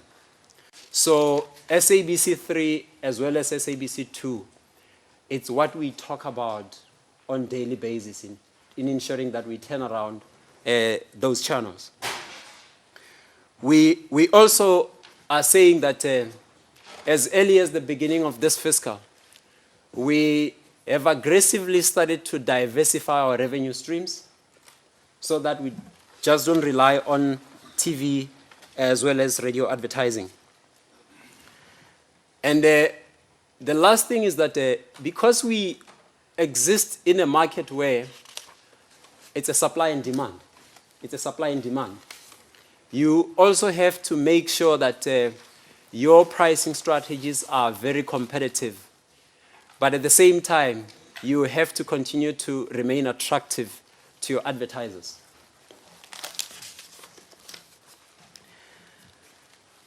Commercial enterprises in particular is one area where we insist on performance management. So we monitor performance of our sales teams on a daily basis. We monitor performance of respective channels as well as radio stations in terms of their revenue contributions. And this is very important in ensuring that the SABC continues. So the sales discipline that we talk about is enforced on a daily basis to ensure that we continue to service our advertisers as is required. Chair, in short, we are saying that there are aggressive turnaround plans from a commercial enterprises in ensuring that the advertising revenues improves quite significantly going forward. Thank you very much. Thank you, Chief Iwa. I'm going to try my best to beat Chief Iwa's record and even be shorter. We're going to move now into television, which I think from what Shifiwa has indicated, you can already see the dependency that our performance really results in the revenues that he brings. But I think I'd just like to position my conversation to say that the investment that we're making on content, or rather the lack thereof, doesn't only affect audiences, but it also affects the industry as a whole, because we also have got a mandate to develop the industry. And I must just say that the production industry has been very kind and patient with all the troubles that we've had, but we are affecting them negatively by our failure to invest on them. The other risk that really needs to be addressed going forward is the systemic issue that the SABC, 80% of its revenue comes from 20% of its prime time. So it's an unsustainable model, and we do need to look at how we improve in those areas, particularly how the cost of mandate is addressed. But our turnaround from a television point of view is going to be addressing the declining of audiences by making sure that we build platforms that can be accessed. We are also very awake to the fact that we cannot continue to operate on a linear platform. We do need to start making sure that all of our properties actually can live beyond the linear platform. We also have to ensure that we sustain in an environment where Chifiwa and the sales team can sell, whilst we're also looking at other revenue streams, and you will see the revenue streams that we talk about in terms of how we're going to approach this. But our overall objective is to strengthen the network, because what we do not want is a cannibalization of our three channels competing against each other. So at any given time, we need to ensure that the audiences remain within the SABC stable. And so we need to be investing more money on the key properties, especially in the prime time slot. We also, as I indicated, that we are going to be implementing transversal strategies, so to ensure that we leverage the power of the SABC, because more often than not, we speak about television and radio as separate entities, but actually, because they all belong to the SABC, we need to be leveraging on all of those platforms. So our strategy really is built around three key pillars, which is to protect, grow, and to innovate. From the protect point of view is that we want to maintain the large share that SABC One has, which is a 34% market share, and we also want to maintain the editorial dominance through strengthening the pillar contents of the local content particularly. We also, as you would know, that SABC2 also had its own problems about, from 2014 coming this way, it has had about 6 major schedule changes. So it has dropped some of its share, and we'd like to see we've targeted to increase from a 13% share to 15%. We are also experiencing some of the key properties that are underperforming in the prime slots, and we're also going to be reviewing those. And we also want to make sure that SABC3 is positioned as a premium space for advertisers to reach specific, particularly economically mobile audiences, which ordinarily are perceived, and I'll use the word perceived, to be a DSTV subscription market. But we do believe that it's a market that we are able or should be able to claw back. We also are looking at various partnerships, and this is where we're going to be trying to be innovative, to say that the model that we've always spoken about, to say we do 100% commissioning, isn't sustainable, but it also doesn't work well for the producers. The producers want to be able to own some of the IP, and in that way, we're able to then on-sell these properties and find other revenue opportunities downstream. And also to get into the distribution market so that it's not only properties that live within the South African market. So from a SABC2 point of view, we really want to continue entrenching the positioning of SABC2 as a family channel, which is really focused on nation building and social cohesion. And we want to make sure that from a scheduling point of view, we create stability, because if we do not have stability, commercial sales is not able to sell. As you know, we sell 14 weeks in advance. So any change that is unexpected for us is a direct revenue loss. So if we've got a funeral to cover that we put on SABC2, it simply means that money is lost. And it also becomes important for us that when we get measured as the SABC, we don't only get measured on the commercial return, because ours is also of public service. So more often than not, we get looked at the numbers to say you've made a 622 million loss, but nobody actually quantifies the public value that we bring.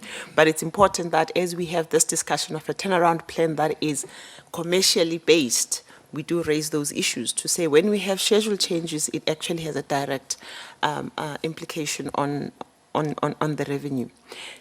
And I think in terms of programming, as I was starting to say, that there are some of our key pillars, key programs that are starting to decline, and we're looking at those to see how we can re-energize them and give them new energy. We're also looking at our genres to say, how do we leverage most of the things that we do? Because we've got education, we've got children. Yes, the government gives us about 180 million per annum for education, but there's nothing that is directed at children. So how can we then maybe leverage the two genres to see how best we can make use of that money? There's also the issue that within the SABC as a whole, we have got less than 1% that is allocated for marketing, and it's simply because of the cash crisis. It is simply not possible to introduce new programming without visibility. And then in terms of the SABC3, we want to continue to reflect a diverse racial grouping and also put in a lot of, from a programming point of view, look at reality. We want to look at new dramas, and we also want to have magazines that are more of an entertainment, where we are going to be able to talk about self-improvement of people, because that's what sells at the moment. We're also wanting to strengthen our talk in terms of social cohesion as well. We're also looking at various partnerships, particularly in the children's block for SABC3, because children, unfortunately, in the television space is one of the least invested genres, and it's a pity because I think it's one of the important sectors. But from a money point of view, somehow children get shortchanged all the time. And I think just talking about the overall, as I indicated, to say that, we're expected to generate a revenue of 3.7 billion as television, and yet our marketing budget is 19 million. I think the CFO knows how we feel about this, but it is what it is. So we need to really look at those as those aspects as we turn around. From a content acquisition, we are looking at making sure that as we bring in the money, we start to create stock, because one of the biggest issues is that we don't have stock.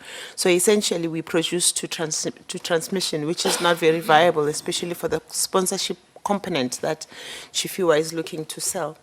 But we also started to look at pre-sale licensing, and we're also looking at other entities that are in the BRICS areas, so that we have got access to some of the funding in those areas.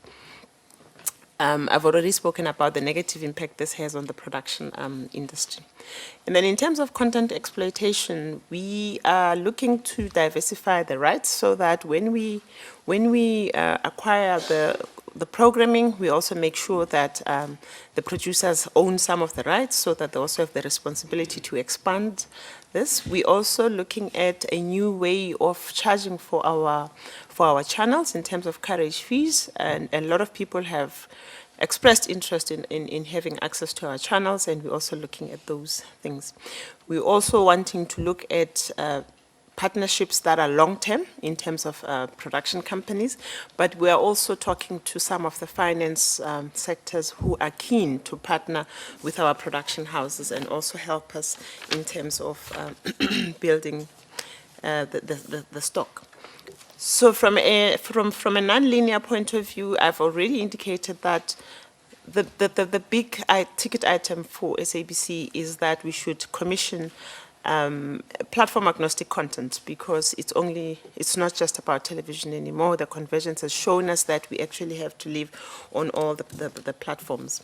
We're also building a lot of partnerships with mobile operators and the telcos who are keen on our content, and we're also keen on their platform. And we're also looking at From an education point of view, introducing an e-learning portal for the SABC, which we think will also help us in terms of the mandate delivery. We're also looking at all the other OTT partners over and above our OTT strategies to see how we can better have relationships with the likes of the YouTubes. But more on my last slide really is about what our contribution is going to be on the digital migration. We have got identified channels that we would like to embark on. And before anybody gets a heart attack, we're not going to really be asking for additional money because we know we're not going to get it.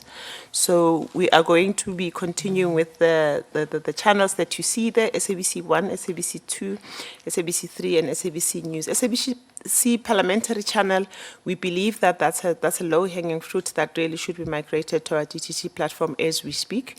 However, our intention is not to have it as just a feed, but we are going to make sure that it has presenters and it is interactive and it actually deals with the issues of the day. So the only cost that we anticipate seeing there might be on-air talent that is going to have to make that channel alive. And then in terms of education, we are also very awake to the fact that we are not hitting all the right spots that we'd like to access. So for instance, even tertiary education, we know that the universities can't absorb everybody that wants to be in the universities. So we're looking at partnerships, and in this instance, the conversations have already started with the funder. However, we still need to get into a conversation with the Department of Education. Similarly to the health channel, we want to be able to partner with corporate, and we are in the process of trying to find how that can be done. And from a sport point of view, I think we've come and we've pleaded, we've begged and pleaded to this committee about how expensive the rights are. So this can only be done in a form of a partnership, and those are some of the things that we're wanting to do. And depending on which channel goes first in terms of how we are going to phase this, because if we have our sports channel as an HD channel, you know, we may not be able to have the 9th channel, but if we have it as an SD channel, we may then be able to do another channel. So we are anticipating that we will have a 9th channel, which is going to be the history channel. And this is a channel that will give us the opportunity to really contribute in terms of, you know, what are South Africans, who are we, and what is our history, without necessarily having to only talk about us on days that are historical, you know, like, but on an ongoing basis where people are able to talk about our history as a country. So yeah, as I say that this dream here is currently unfunded, but we do believe that corporate South Africa will rise up and really partner with us in terms of the channels that we'd like to see on the digital platform. The projections that you see there, which are really anticipating that the advertising revenue is going to grow by 4.7 in 2020, exclude the DTT and the DTH migration, because we also want it to be understood that for us, the migration is really about universal access more than it is about the commercial returns, because that's really what we are trying to achieve, to make sure that all the South Africans have access to all the platforms. So the projections there do not include DTT and DTH. And I think that's my story, CEO. Thank you very much, Nomsa. Chair, I'll be presenting on the turnaround strategy for radio. As was indicated by our Group Executive for Commercial Enterprises, as part of our turnaround strategy, and definitely the way in which we're looking at radio, we anticipate that the radio contribution towards revenue is expected to increase as we pay particular focus on 3 main segments. You may move forward in terms of the slide, please. And these 3 main areas relate to growing our audiences, driving down our costs, and growing revenue, and really optimizing what we describe as our radio network as a whole. Instead of looking at the 19 radio stations that we operate, what we will be doing in particular is looking at efficiencies that we can derive by looking at our overall radio network as something that would increase this contribution. However, having said that, our turnaround will actually focus on a few radio stations that we believe require specific attention given their current status. These are SAFM, Radio 2000, 5 FM, Lotus FM, and Good Hope FM. We've identified these channels, as was indicated during the presentation, by commercial enterprises because of what we believe is their potential to actually claw back enhanced revenue for the SABC. However, we also have a defensive strategy in place for those radio stations that we describe as high flyers. And these are such stations as Ukhozi, Metro, Umhlobo Wenene, Lesedi FM, which we believe require us to introduce a very defensive strategy in order to ensure that competitors in the market do not move in and diminish our audiences and the revenue that we derive from these stations. One of the key things that has been pointed out, I think in particular by our commercial enterprises group executive, was that if we are to grow enhance the performance of these radio stations, a significant investment will have to be made in terms of our marketing and our research that we do into these audiences, their preferences with regard to the content that they consume, and more importantly, how they're expected to consume their audio content moving forward. I think one of the key things that I'd like to really emphasize here is that in terms of the share of audiences that our radio component as a total enjoys, it currently stands at 71.8%, and that translates to approximately 28.1 million adults who effectively choose to consume SABC radio stations. The important aspect about it is that our mandate requires us to broadcast in all 11 languages, and this is why you would actually find that our radio stations have a presence, particularly our African language stations, in most of these provincial locations. This really gives you a sense of the breakdown of that 71.8%, and we break it down in terms of our public service mandate and our public commercial mandate. As you can see, we anticipate moving forward, or rather as a historical trend, what we have seen is a steady increase, or rather a stabilization in the trend around what we describe as that audience share. Also reflected on the slide is the performance of some of our significant competitors. As you can see, they have also experienced what we could describe in terms of audience share as a steadying, and in some instances, an increase in that audience share. Next slide, please. In this slide, what we have effectively done is demonstrate what that audience performance is. And as you can see, there's a direct correlation between the share and the audience performance. I will not go into too much detail into this. This is a particularly interesting slide because there is a correlation between what was shared with you by our group executive for commercial enterprises and the way in which we look at our various stations in terms of their profit and loss ratio. What we have done on this slide is we've broken it down to the stations from a commercial perspective that perform the best. We also indicate here the stations that we believe we can move to a break-even scenario within a year. What we've also done is indicate those low-performing stations in terms of their profit and loss. The correlation that I refer to here is indicative on the stations that we have identified that we believe we can restore to enhance viability, as I indicated earlier on. This is very important, particularly when we reflect on some of the key initiatives that we'll engage in terms of the turnaround strategy. These are in 3 areas. This relates to the manner in which we sell the stations.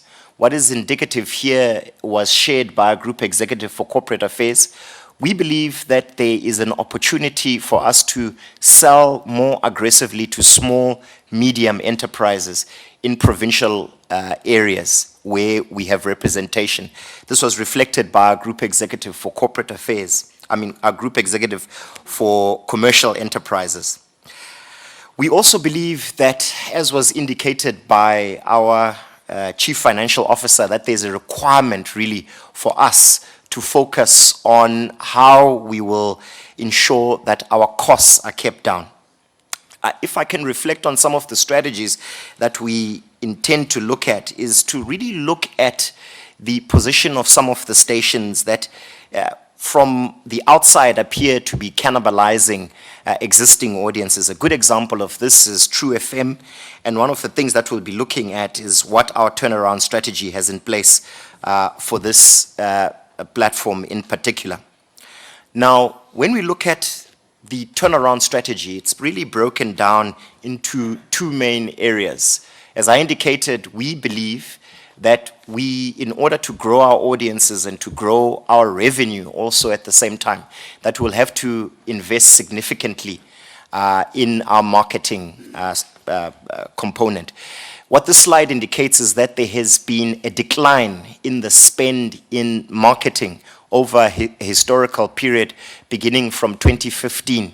And what we are effectively saying is that if we are to have this turnaround strategy succeeding, we would require a small but significant investment in the radio segment around how we market and position our radio stations. The other aspect that I relate to here is the opportunity that we anticipate for our radio division within the digital space. We believe that through our over-the-top offering, which will be presented in the next financial year as an applications-based system, that we will be able also to draw and garner new audiences through our digital radio strategy, which will have a far-reaching impact, we believe, on our revenue prospects moving forward. The next slide that is presented here goes into great detail about the turnaround plans for 6 particular platforms that I reflected on. These plans talk about revenue, they talk about audiences, and more importantly, they talk about how the content that will be presented on these radio stations will be repositioned in order to ensure the long-term sustainability and viability of these radio stations. We may move to the next slide. This slide effectively now gives you a projection of how we anticipate revenue and indeed our expenses to flow over a 5-year period. Now, when you look at them, what this slide is effectively demonstrating is the following: that as part of our turnaround plan, we anticipate that we will indeed ensure that our costs, which are reflected here as expenses, continue to go down year on year. However, what you'll also see is that there will be a steady increase as we begin to invest more aggressively in marketing and also into research for the stations as part of our turnaround. The CFO indicated to you earlier that one of the key things that is required as part of this turnaround is to understand that there would be a need also to spend in significant areas and that return on investment to be appropriately managed. As is indicated here over the 5-year projection, we anticipate that there would be a steady increase in the revenue, indicating a positive return on investment for the radio component. I will now move forward to give you a snapshot of what some of our plans are, Chair, for our news and current affairs division. Very similarly to radio, what we are effectively saying is that we anticipate that there will be increased pressures on our news and current affairs division. As you would be aware, we currently provide news and current affairs to our radio and our television divisions. We also operate a 24-hour news channel which can be found on DSTV. It was indicated to you some of the plans that we have for news in the future, especially when we look at the opportunities in the DTT space, DTH space, and more importantly in the OTT space. I think the important thing about the news is that as consumers evolve the way in which they consume their news, so too there is a required need for us as a news division in the SABC to also adapt the manner in which we broadcast and reach our audiences. What we have presented here is some of the 3 drivers of the turnaround strategies for the news component. Effectively, what we have said is that we want to ensure that those efficiencies that we have reflected in other areas of our business are also seen in the news division. That is, we want to ensure that the news and current affairs department really uses the resources that it has in order to service the various platforms that they are currently, in terms of their regulation and their operating mandate, are required to service.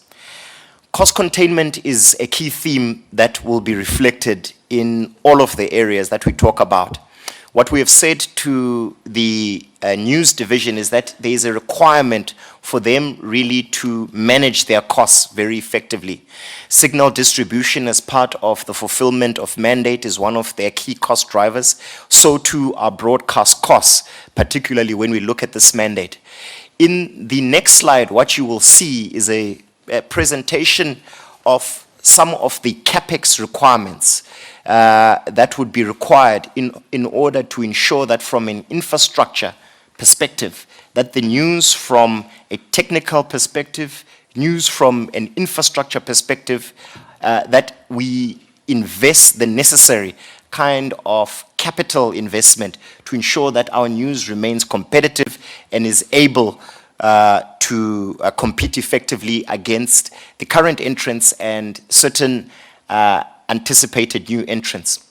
This slide is very important because it reflects on the issue of another mandate that we have, which is unfunded, which is the national elections, which we will be covering quite aggressively. We are very proud of this slide because what it actually reflects is that we have become more focused on how we manage our costs, especially for those costs related to the unfunded mandate. What this slide reflects is that the total budget for the coverage of the 2019 elections will be just under 30 million rand. This is a significant reduction in the manner in which we have covered elections as a historical projection, and it really indicates to you a particular focus on our cost containment initiatives, even for those important public service mandates, which we are enjoined to cover. The next slide, the next slide basically gives you a 3-year projection of how our income statement in terms of the news division will play out. If you can see, I'd like to move very quickly to give you a sense of the sports division and some of the plans that we have, particularly when we consider that this is one of the largest liabilities that the SABC have in terms of executing on its public mandate. What we reflect here is that the regulation that is given down to the SABC talks about 22 sports that are described as sports of national importance or national interest that the SABC is required to cover. As you would imagine, what has happened as a a historical phenomena is that we've seen that the rights for a number of these sports of national importance that we are required to cover have increased as a historical trend, which we shall reflect in the next slide. The next slide effectively gives you a sense of how those costs have really escalated far beyond inflation. And effectively what we have seen is a trend where many of the rights holders for the sports that we are required to cover in terms of our regulation have increased quite significantly. If you look at the historical trend here, effectively you will see that we operate at a significant loss in terms of this mandate that we are required to fulfill. However, what we have done, and as you can see as reflected in 2017-2018, is that we're beginning to stop this trend of excessive losses around sports rights.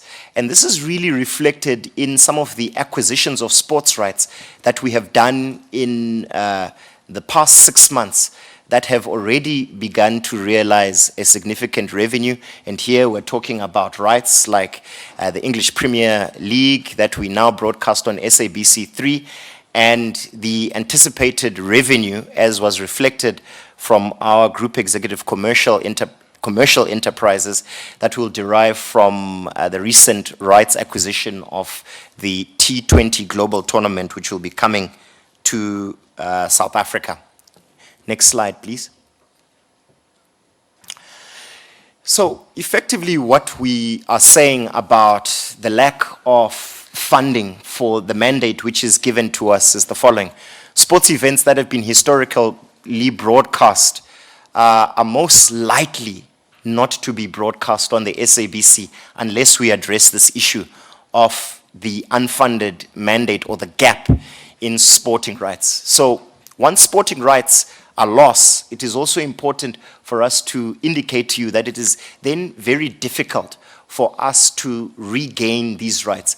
I think this is particularly important when we consider some of the plans that were reflected by our group executive for television around our plans of actually establishing a 24-hour news sports platform on our DTT network. We also believe that our inability to fund the rights that are required has a significant risk for the SABC in terms of the right outcry that the citizens of this country will make towards the SABC because of our inability to provide them with the sports that they believe they would want to see. Now, we believe that the net effect of this could be that we could see a decline in our, rather the effect of our inability to broadcast these sports could result in a decline in our ability to garner increased TV license revenue and indeed see an increase in our sponsorship and classical advertising. So it is very important for us to ensure that we protect the sports rights that we currently have and move aggressively but very carefully towards maintaining and acquiring new rights in terms of our sporting regulation. If we can go to the next slide. Effectively here we reflect on some of the rights and the liability that we have in terms of the rights that we are trying to acquire and more importantly which we have acquired. As you can see here we reflect on the PSL and SAFA as some of the rights that we have to look at in terms of their acquisition in order to fulfill it. And indeed, we will be our shareholder and other important stakeholders to try together with some of these rights so that the public broadcaster does not just fulfill its mandate to broadcast on the current radio stations that we broadcast on, that is the 19 radio stations that we are on, but also the 5 television platforms that we operate, but also in a manner that also looks forward to the digital opportunity that is in front of the SABC, which is around OTT and digitization of radio and television. Next slide, please. Effectively, what this slide reflects is the three pillars that our technology division would be focused on in terms of their CapEx plans. And these are placed over three areas. They will focus on replacement of assets.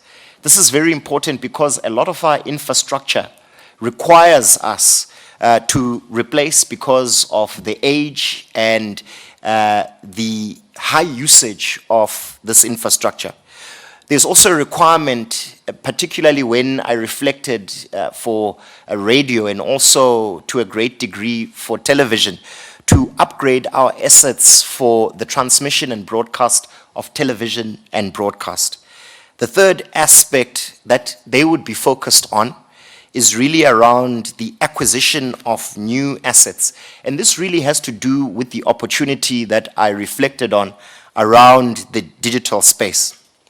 So, due to cash constraints in the financial year 18 and 19, only 350 million was approved for the execution of this mammoth task, which is really crucial to ensure the effectiveness of our broadcast against really what was a projected budget, which is about 1.9 billion. So you can see there's a huge funding gap in order for us to ensure that the infrastructure that is really sensitive towards us ensuring maximum uptime in terms of our broadcast is kept up and running. The next slide really gives you a sense of what the crucial or critical infrastructure plans are from a technological perspective. Here we break them down in terms of our studios. We also break them down in terms of the requirement from a TV and a radio operational structure. We also have here some of the key projects that we'll be looking at from a group perspective, which shall enhance in terms of the return on investment, the efficiencies that we see from a group operating efficiency perspective. And these are things like the corporate storage area network, our telephone replacement network, our digital library, which is particularly important if we are to move into the digital space, that is the OTT space, and also prepare for our digital migration. Next slide, please. This really gives you a sense of the mammoth task that is faced by our technology division in terms of some of the key projects from an architecture framework perspective that they need to already be provided with the required funding for. Here we talk about web content production, social media management production, and analytics, to name a few. I've spoken about OTT and other aspects related to the digital opportunity for both television and radio. Next slide, please.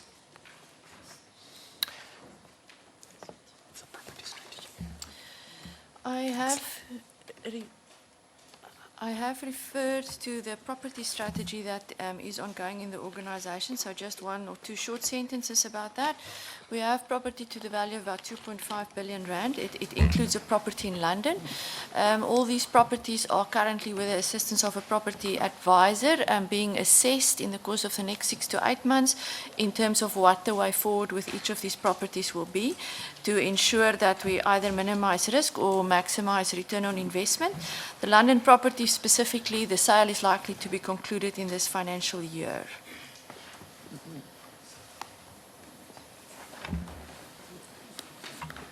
Thank you very much, Tim. Honorable members, like I indicated in the beginning, that our turnaround is indeed comprehensive. It does cover the legacy and governance issues. It does cover regulatory and policy issues. And in the main, it also addresses a number of commercial and operational elements. We've basically given you a view of our financial position. We've also gone further to take you through what are the cost drivers, what are the revenue drivers, so to give a sense that we are managing both cost and revenue. And of course, we've shared with you the cost of the mandate and the anticipation that we have in its growing going forward. The turnaround basically plans addresses how we're going to save costs across the board, how we're going to reposition TV licenses and come up with other innovative ways to address the issue of TV licenses. Commercial enterprise, we've shared with you the details of how we're going to be driving and turning around that element so that we can continue generating enough revenues to fund the underfunded mandate.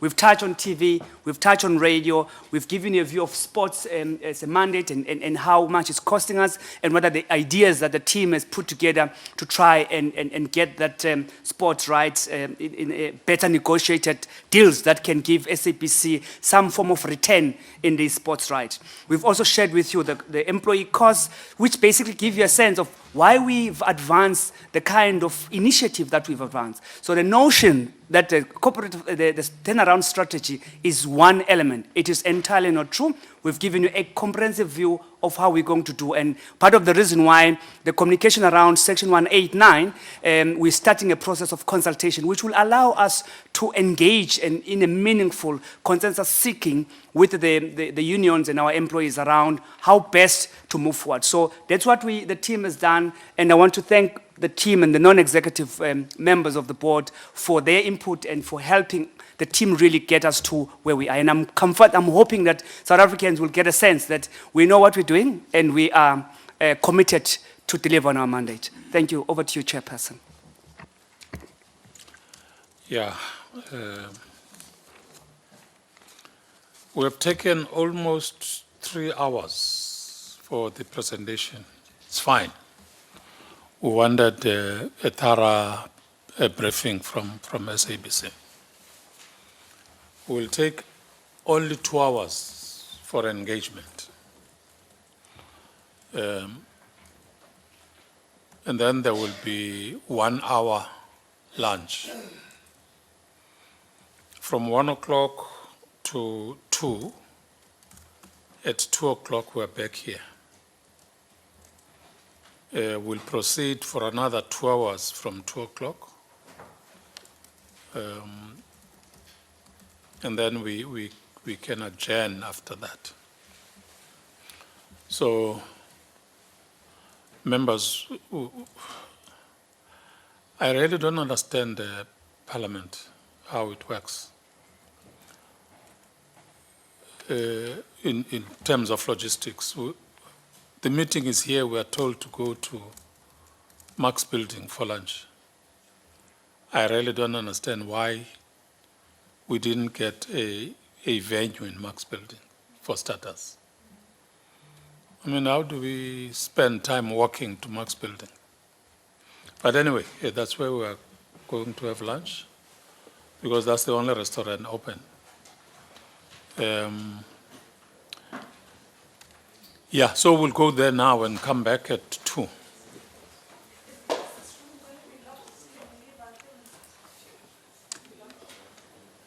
Yes, I'm told the room will be locked. You can leave your... Locking is both sides, okay? It's that side and this side. And if anything, you will pay.